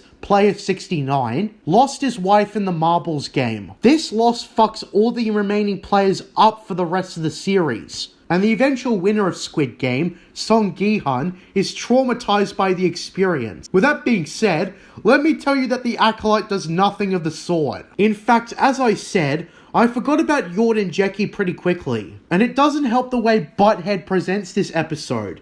To sum up episode 6, it starts with Osha getting out of bed at an unknown location, presumably a place Quimir brought her to, that just so happens to be the island. The one that looks a lot like Arcto from The Last Jedi. The episode labels it as Unknown Planet, as Osha spots Quimir hiking to some place and decides to tail him. We cut to Sol taking off trying to contact Coruscant, but can't get a clear signal through. Wait a minute, is this happening right after episode 5? How did Quimir and Osha get to another planet so quick? Is there seriously no consistency that hyperspace travel takes a few hours at the very least anymore? Anyways, we see that May is prepared to kill Sol, drawing a dagger on him before she's forced to hide it. Since they're taking off now, and Sol is trying to contact the Jedi on Coruscant. Why she didn't try to ambush him on the trek over to the ship when he was literally walking in front of her with his back turned in a vulnerable position is anyone's guess. I don't know what May is trying to accomplish anyways, but afterwards we get a scene, and you better be happy, cause it's one of the few times that it happens, where Sol contemplates on losing his apprentice. We've also got the very thing that takes me out of the episode known as Basil. This shithead is seen with Pip, who must have fell down in the forest after Quamir was swarmed by the beetles. Let me tell you that this guy completely ruins the seriousness that this episode should probably be. Squid Game played most of everything dead serious during and after episode 6. I don't even know why Basil is even in this show, because he doesn't contribute anything to the story, and is in fact an unwanted gimmick comic relief character. And given his most notable appearances are after Jeckie and Yord's deaths, it really ruins the tone. Is this supposed to be the aftermath of a tragic bloodbath, or a silly visual comedy skit? But wait! There's more! In the next scene, Osha trailing Quamir spots him, and I wish I was making this up, stripping off all his clothes and taking a bath. This is something that is super out of place right after an episode where two major characters died in the same episode. I was cringing the whole time. And Osha proceeds to grab Quamir's lightsaber for when he comes out.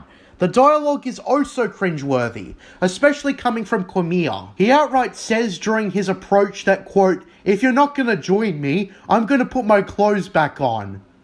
Ugh. Is this guy seriously suggesting Osha go skinny dipping with him? We also get him indecently exposing his wang to Osha and tells her it's dishonorable to kill him like this, in which he means while he's naked and vulnerable, and for the life of me I can't take that seriously. Keep in mind this is right after Jeckie and Yor died. Osha ultimately chooses not to strike him down, and this weirdo confirms to Osha that she didn't kill Sol or May, and ends up walking off, with Osha following him. Cut back to Sol, who still can't get a transmission, and tells the disguised maid to go fix everything. That's where she comes across Basil, who I'm guess can sense that she's a bad egg, and starts doing some comically unfunny attempts at stubby kung fu. It's jarring to watch, and it proves that the comic relief was so poorly implemented. He ends up actually pinning May's leg and stomping on her foot, and as he runs away, May is sprayed by Pip, and it's all silly and goofy.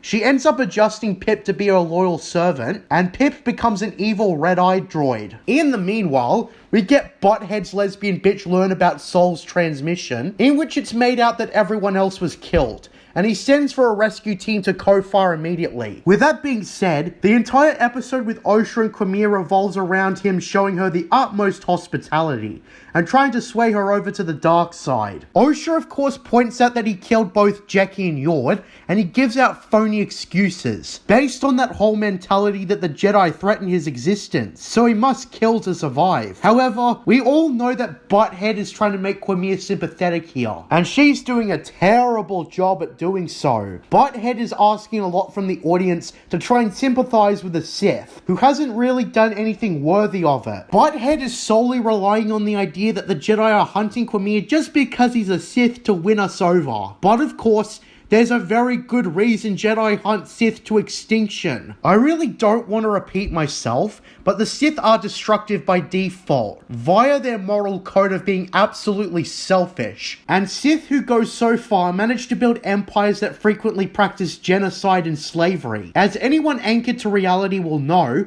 this is wrong, and so the Jedi do everything in their power to prevent it from happening. Giving the Sith a single inch is a bad idea, because the Sith will exploit any weakness they can find, and they did in the prequels. Palpatine exploited the complacent Jedi, and everyone else, and turned the galaxy against them. With that being said, it's important to look at what the Sith represent via their code, and why anyone who assesses the code in detail can tell that they're completely in the wrong without a single merit to their beliefs. I have a video discussing the Sith code in detail and what it means, and it was in response to some dolt who doesn't understand the Sith whatsoever, and tried reading the code at face value to push the idea that it's a better code than the Jedi. That dolt basically had the same idea as Butthead. Who in the hell lets showrunners get away with crap like this? This is terrible, and it completely contradicts what Star Wars is about. I'm not being subjective, I'm being objective. And this show is based on one of the stupidest misconceptions ever. Instead of debunking misconceptions about the story of Star Wars, they just further enforce them. You know, if I'm being honest, not a lot really happens in this episode.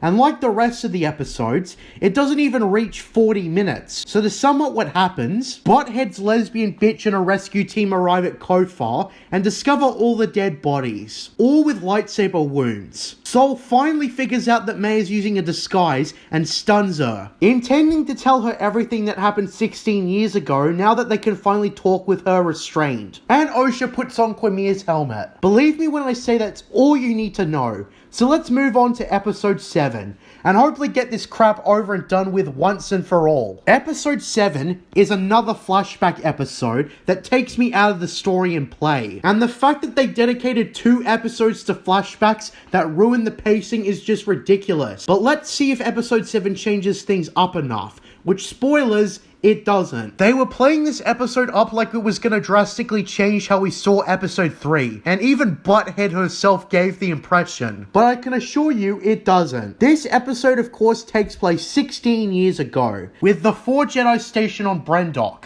We see that all they're doing is collecting Force samples, and during a campfire one night, Torben mentions how they've been here for 7 weeks, and he still doesn't know why they're here. This right off the bat goes to show you how much Butthead doesn't understand how long 7 weeks is. That's nearly 2 months, and they still haven't told Torben why they're here. So basically they tell him they're looking for a vergence in the Force, and the way they describe it, it's basically looking for a place strong in the Force. Anyways, the following day, Torben is still distracted and impatient, and Indara makes a point to Sol that the reason he doesn't have a Padawan of his own is because she is a competent teacher who strives for Torben to seek answers on his own. Then we've got this part where Sol is instructed to go check out a certain area, and that's where he sees Osha and May for the first time, and he ends up tailing them when Coral escorts them back to the fortress. That's where Sol discovers the place the lesbian witches live and spies on all of them. Sol brings the information back to the others about how there's a Force cult on Brendok. Sol insists they ignore deferring to the Jedi Council and will go check out the place for themselves, which I'm guessing is supposed to be a bad idea on the part of Sol. They slice into the front gate, and Torben infers that the place must be an old mining facility that was taken over by the witches. So yeah, we get that scene where the Jedi enter the mining facility and confront Anastasia and the rest of the lesbians. And we see what happened when Torben's mind was taken over. Now honestly, the first time I saw this show, I actually forgot Torben's mind was taken over. Mostly because the show was forgettable, but anyways, we see how Torben's mind was easily corrupted. Basically the reason he was easily taken over is because he wants to go home. No really. He's that fed up with being on Brendok that he's gonna let a lesbian space witch manipulate him. Couldn't they come up with anything better than that? Like seriously, this is lame. Who lets their mind be taken over just because they want to go home? And keep in mind, in context, this guy's gonna go home eventually. It's not like he's a castaway or trapped. In fact, let's bring up Squid Game again. You remember how Cho told Song that Player 69 lost his wife in the marbles game? Yeah, well at this rate, Player 69, having lost the love of his life, had completely reached his limit, and begs for the other players to defer to the 3rd clause in the contract, where they all go home. But of course, Cho confronts him on this, saying that everyone here lost the one they were closest to, and that they've gone too far to give up now. And all the other surviving players agree with him. The only solution now is to keep going, and this demonstrates Cho's most admirable trait, that he's willing to keep going in spite of everything that's happened, because backing out would not only be an insult to those who died, but leaving empty-handed isn't an option. Now let's compare this to the Acolyte. The most this guy is struggling with is boredom, and a feeling that he's on a pointless mission. Big deal, you can suck it up. But for some reason, he lets Anastasia completely take over his mind, and in fact she touches him inappropriately. This guy is extremely weak-willed. Boredom is not an option, or a believable reason to succumb to manipulation. So yeah, the episode goes on as usual, and eventually Torben's mind is restored to him, and the twins are taken to be tested. We get to see how May was tested, but the results are unsurprising, and the Jedi catch on that she was instructed to fail. And obviously Osha is convinced that the life of a Jedi is compelling enough to leave the Coven, and blah blah blah blah blah blah blah, we've all seen this. We see immediately afterwards that Indara has contacted the Jedi Council for instructions on what to do next, and instructs the other 3 Jedi to wait by the camp, and go about things as usual. Also to note is that Torben took a blood sample of both twins. Indara shows up and says that the Jedi Council said no. they will not approve taking the twins, and that Indara was told they've interfered too much already. Yeah, so much for the Jedi being problematic and enforcing who gets to use the Force. The literal council told the team to leave the lesbian witches alone. At this rate, I'm getting extremely confused at what the show is trying to convey. And that's why I'm not 100% confident in what I'm saying 100% of the time. But it's because this show contradicts itself so often, and contradicts its own contradictory anti-Jedi message. I'm not exactly sure what to say with utmost certainty, but I can say for sure that this show is incompetently written and has no idea what it's doing. All thanks to Butthead. So with that being said, let's get on with it.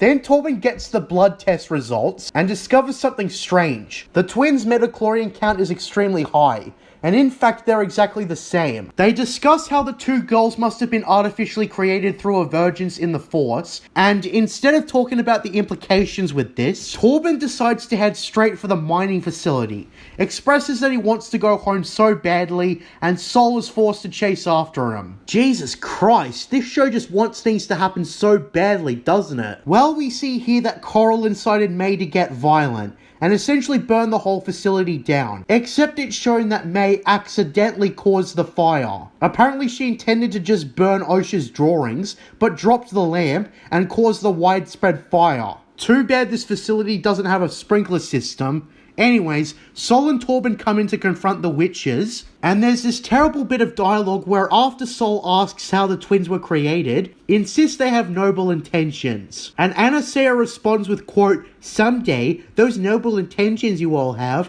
will destroy every Jedi in the galaxy." Oh wow, Anastasia predicted the Jedi would fall someday. Except she's wrong about how. Again, it's the Jedi's complacency in being too sure of themselves that caused the rise of the Sith. They were led into a false sense of security, and it allowed the Empire to rise. It was meant to demonstrate that if you're not on the lookout for the return of evil, it will eventually come back to bite you in the arse when evil does indeed return. It had nothing to do with the Jedi somehow being bad. May runs in, and for some reason, this initiates a conflict. And Anastasia in particular has the really smart idea of turning into a dark magic monster or something, and Sol out of instinct stabs her with his lightsaber. And basically, before she dies, she says that she was gonna let Osha go with them. And then she collapses. And it's gone. Yeah, Sol did nothing wrong. Apparently the whole thing was based on a misunderstanding. And I don't blame Sol at all for his reaction when he saw Anastasia transform. I think anyone would have reasonably reacted the way he did. Even though May witnessed everything that happened, with her mother being killed out of instinct for such a pro-gamer move, I say that sarcastically, she looks up at Sol like he's a murderer. Then she's told to run by Coral, and basically we get this fight scene where Torben deflects arrows from the witches up top, while Sol dodges attacks from Coral, and him not wanting to kill anybody else basically results in her possessing the body of Cal Naka. We see the witches doing some ritual as the pair fight the possessed Wookiee, and we get an explanation for how Torben got his eye scar. And with all of that being said, Sol is almost strangled to death before Indara steps in, and when Indara frees Cal Naka from the possession, the witches, and I mean literally all of them, die. Just like you saw in episode 3. And it's gone. I was kind of startled that happened. These witches died just because they lost control of possessing someone?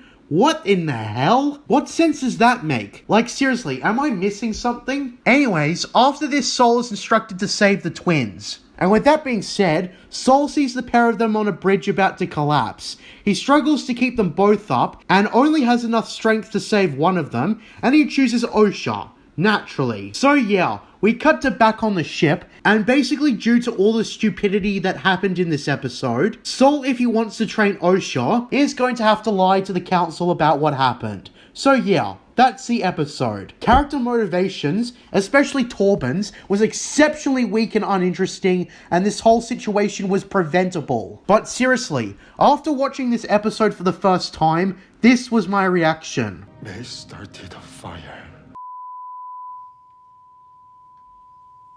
That's it? That's the last episode? That was just a bunch of cheap walk cycles! What a rip! Seriously, this was such an underwhelming revelation. and does nothing to change our perception of what happened that night. Sol did nothing wrong, and Torben was just an idiot who was bored and wanted to go home. Butthead, in her own story, failed to demonstrate why the Jedi are bad or whatever. She's written this whole thing like she knows the Jedi are good and has to bend some things to make them bad, but she fails to do even that. This semi-finale was literally boring as shit, as it doesn't deliver a whole new fresh perspective. Learning this was the big secret they were building up to? It's pathetic. Flat Earthers have a better case for why the Earth is flat than Butthead does for why the Jedi are problematic. So with that being said, let's get to the finale and see what the big payoff is for this poorly paced, poorly structured show. The finale actually manages to be the longest episode yet, but not by much. We start where we left off in episode 6 with Osha trying on the helmet, in which she ends up gasping for air. I can't breathe in this thing! Quimir shows up, and after struggling to take the helmet off, he rips it off, and apparently Osha has a vision of the future, where May ends up killing Sol with a lightsaber in her hand. She insists that she stop her, and why she tells Quimir, the Sith Master, is anyone's guess. Like, has she somehow accepted this guy as her ally or something? I don't get it. Anyways, we see that Sol has told May about everything that happened that night, and May of course pins everything on him, even when Sol points out that she started the fire and locked everyone in. He doesn't notice May grabbing Pip and using it to break free, proceeding to stun Sol with an electric shock, before running off and bolting in an escape ship. This is where Sol has to pursue her with the first half of the ship. She ends up flying through a ring, with Sol in hot pursuit, and then because Butthead wanted to slow Sol down, Basil, of all characters, literally sabotages the ship they're both in, for no reason whatsoever. He just does it for no reason. I'm being dead fucking serious. Then we've got Butthead's lesbian bitch talk to a senator in the control room at the Jedi Temple. This guy talks about externally reviewing the Jedi as an organization, and he knows that they're investigating a bunch of murders without reporting it to the Senate. The pair argue a bit, and the guy trash talks the Jedi. This scene doesn't really matter much, and it's part of a subplot that's barely in the show.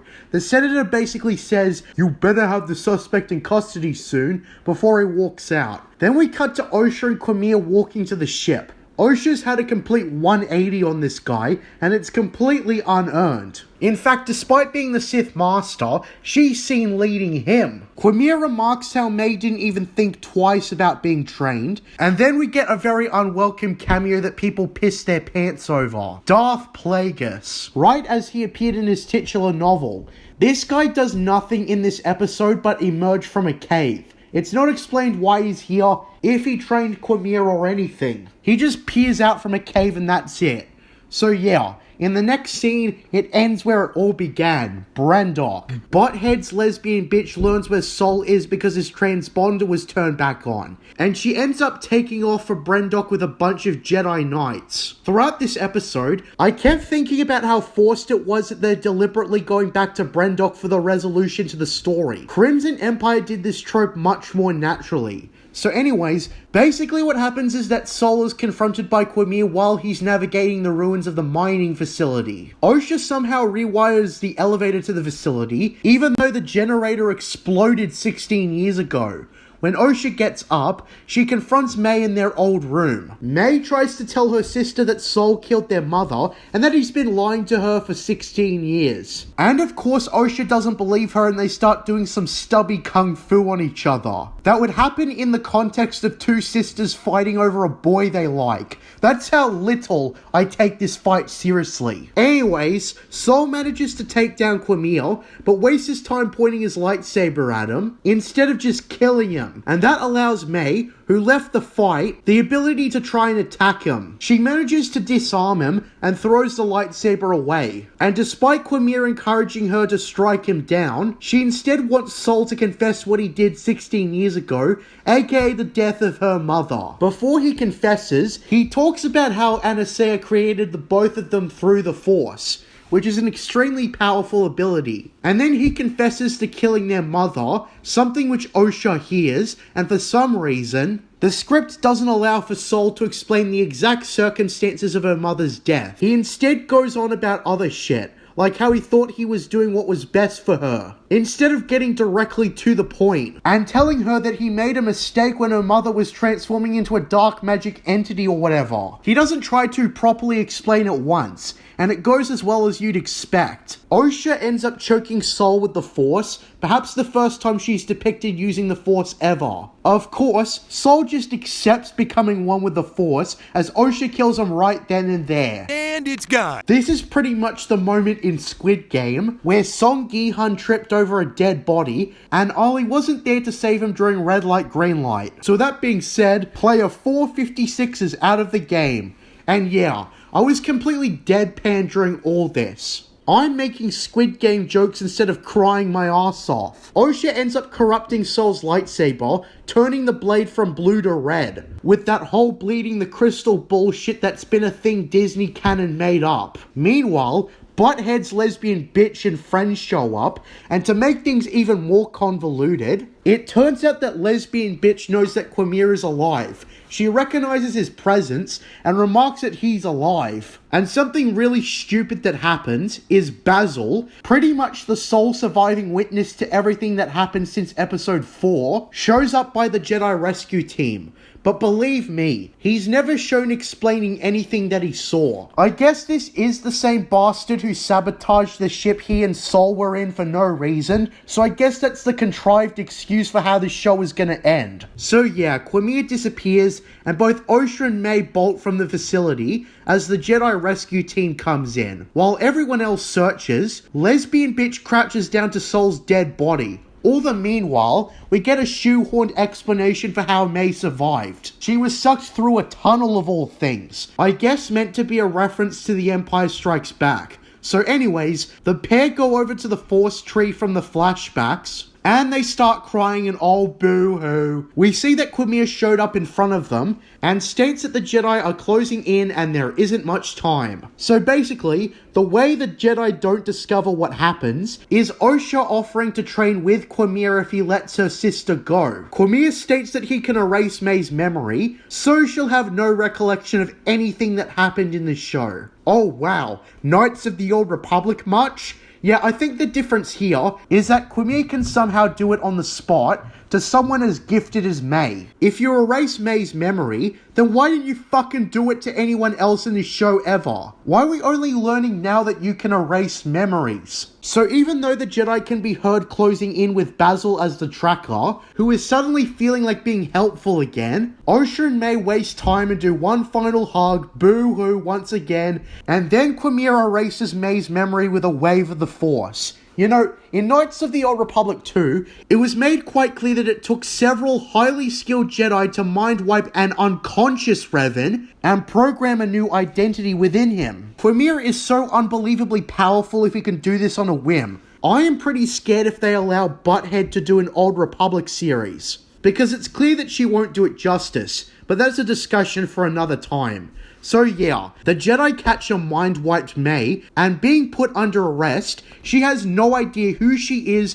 and what she did, as both Quimir and Osha escape. So yeah, Butthead's lesbian bitch back on Coruscant questions May on what she does remember, and the last thing May recalls is what happened 16 years ago, with minimal context now that her memory's gone. We see that lesbian bitch in this whole situation decides to throw Sol under the bus by claiming to the Senate, or whoever this group is supposed to be, that Sol killed the other 3 Jedi stationed on Brendok with him 16 years ago. Of course, this story doesn't hold up because Master Sol was at the Jedi Temple when Master Indara was killed, and obviously a lot of Jedi at the temple are going to remember that. You gotta remember the other Jedi let in on snippets of information. What about the witness who saw that Sol didn't kill Master Indara? What about the Jedi who saw him walk in after Torben was poisoned? There's at least a dozen Jedi who would be able to tell something's off about this story. So we're supposed to believe that they went along with it, even though none of it makes any sense. It's also heavily implied that lesbian bitch knows that Quimera is a Sith, since she bluntly states that she has to try looking for a former pupil of hers that turned to evil. It's actually not surprising that Butthead based this show heavily off of the Clone Wars arc, where Ahsoka gets framed for the Jedi Temple bombing, even though she wasn't on Coruscant when it happened. Seriously, this is one of those conspiracies that requires as many silent mouths as the flat earth theory, because you have to assume that all the governments, and all the astronauts, and all the pilots, and geologists, and scientists, and so many other people are in on it, and none of them are spilling the beans. As I pointed out, there's the witness who saw a black woman kill Indara, not a Korean man. So you're gonna have to guess they either bribed him to keep quiet, or wiped his memory, all of which are completely out of character for the Jedi. This is all meant to drive the point that the Jedi are flawed, and they covered up an incident to save their own asses instead of taking responsibility. Needless to say, Butthead doesn't understand Star Wars whatsoever. So yeah, we get a scene of Quimera and Osha standing together, looking towards the sunset, and then we see Butthead's lesbian bitch walk in front of Master Yoda, about to tell him the whole fake story that he's somehow gonna fall for or be in on it. If the latter is the case, then that makes things far worse than Season 6 of the Clone Wars, where Yoda saw Order 66 coming and he told no one. Here, Yoda saw the Return of the Sith coming by 100 years, and he did nothing whatsoever. This would have been his message to take action, but he just sat on his fat ass and did squat. Assuming this is the case, this makes the Phantom Menace onwards make no sense, and practically invalidates the whole saga, because Yoda decided to be negligent, and thought he could just sit on a comfy cushion and let someone else deal with the Return of the Sith. And that's the Acolyte. Now, I don't know if I did the best job breaking down the show, and maybe I made a few mistakes, but this show, as I mentioned, contradicts itself a lot, so it's hard to critique a story on that front. But rest assured, it's a horrible story that demonstrates the problem with Disney Star Wars. This show tears down the galaxy's heroes, the Jedi, and tells us to instead see gaping problems with them, and to even sympathize with the Sith.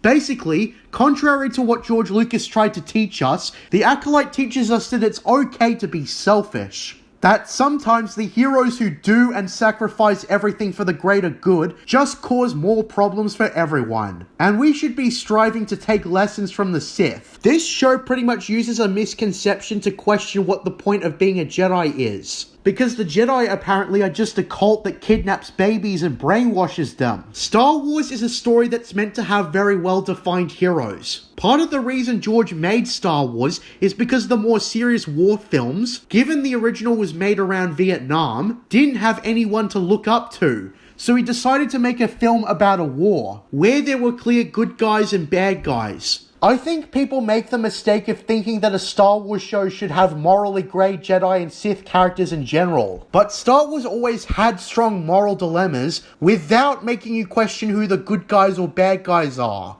The moral dilemmas come from characters trying to remain level-headed and not fall to the dark side, and the times they come close, or do fall, is what makes for compelling drama. George's films demonstrate this well, as Anakin made a lot of choices we may understand, like slaughtering the village of Tusken Raiders after they brutalized his mother to death, but it wasn't necessarily the right choice, as he basked in anger and revenge. And that's the path to making many more bad decisions that will eventually harm those who are definitely innocent. That's the complexity of Star Wars. George made it clear what the right and wrong decision was. Anakin was probably justified in what he did there, but it was not the right choice. And as I plan to point out in my review of Star Wars Republic, there's a difference between doing something out of justice versus out of revenge. And Anakin acted in revenge. The Acolyte, on the other hand, has a contradictory message, with no clear good versus evil. The show wants you to sympathize with Quimera no matter what he's done, and that's a dangerous and wrong message to teach people. It's reasonably led to people declaring that Butthead, as Harvey Weinstein's personal assistant, actually agrees with Sith philosophy, that it's okay to harm and exploit others for self-benefit, and you'll justify it with a flimsy excuse that it's just nature, the way of the universe or something like that. At least this time we know, unlike the Jedi in The Phantom Menace, whether the Master or the Apprentice was destroyed. Butthead, already in hot water, does nothing to help herself from avoiding these comparisons. And the Acolyte, for all it's criticized for political correctness or wokeness or whatever, has an even bigger problem. It's written by someone who agrees with the Sith, that the weak deserve to die and the strong deserve whatever they can take. But as Butthead may not realize, basking in the dark side is not strength whatsoever. It's actually a weakness. Being selfish will not only result in a miserable existence for everyone else, but it's also not a fulfilling life to live. The pursuit of ultimate power is ultimately futile in the end. And in actuality, Butthead and those like her will continue digging a bottomless hole and won't find what they're truly looking for. It's frankly disgusting that someone with the exact opposite mentality to George Lucas was hired for a Star Wars show, and The Acolyte may be one of the worst Disney Plus shows yet. I think something that defenders of content like this don't understand is that people don't like seeing their heroes torn down, and there's a difference between challenging a hero and tearing them down like what they did with Jake Skywalker. That's why The Last Jedi is hated, and that's why people hate The Acolyte, for what it does to the Jedi as an organization. It was made by a literal real-life Sith, and that's how I know the rage bait is intentional. Sith always strive to make good people angry and devolve into their baser forms, and it's worked for the longest time. But now I can see the trap for what it is. I think we should just meet the Acolyte with apathy instead of anger, because apathy is worse than anger, and worse than death even, because at least a rotting corpse feeds the beasts and insects.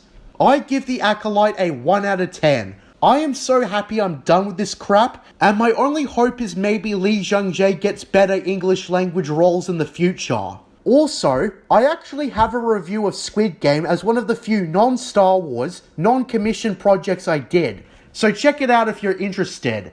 I'm JJ Plagiarisms, and until next time, what are stories but mystery boxes? Under the mountain, a golden fountain, were you praying at the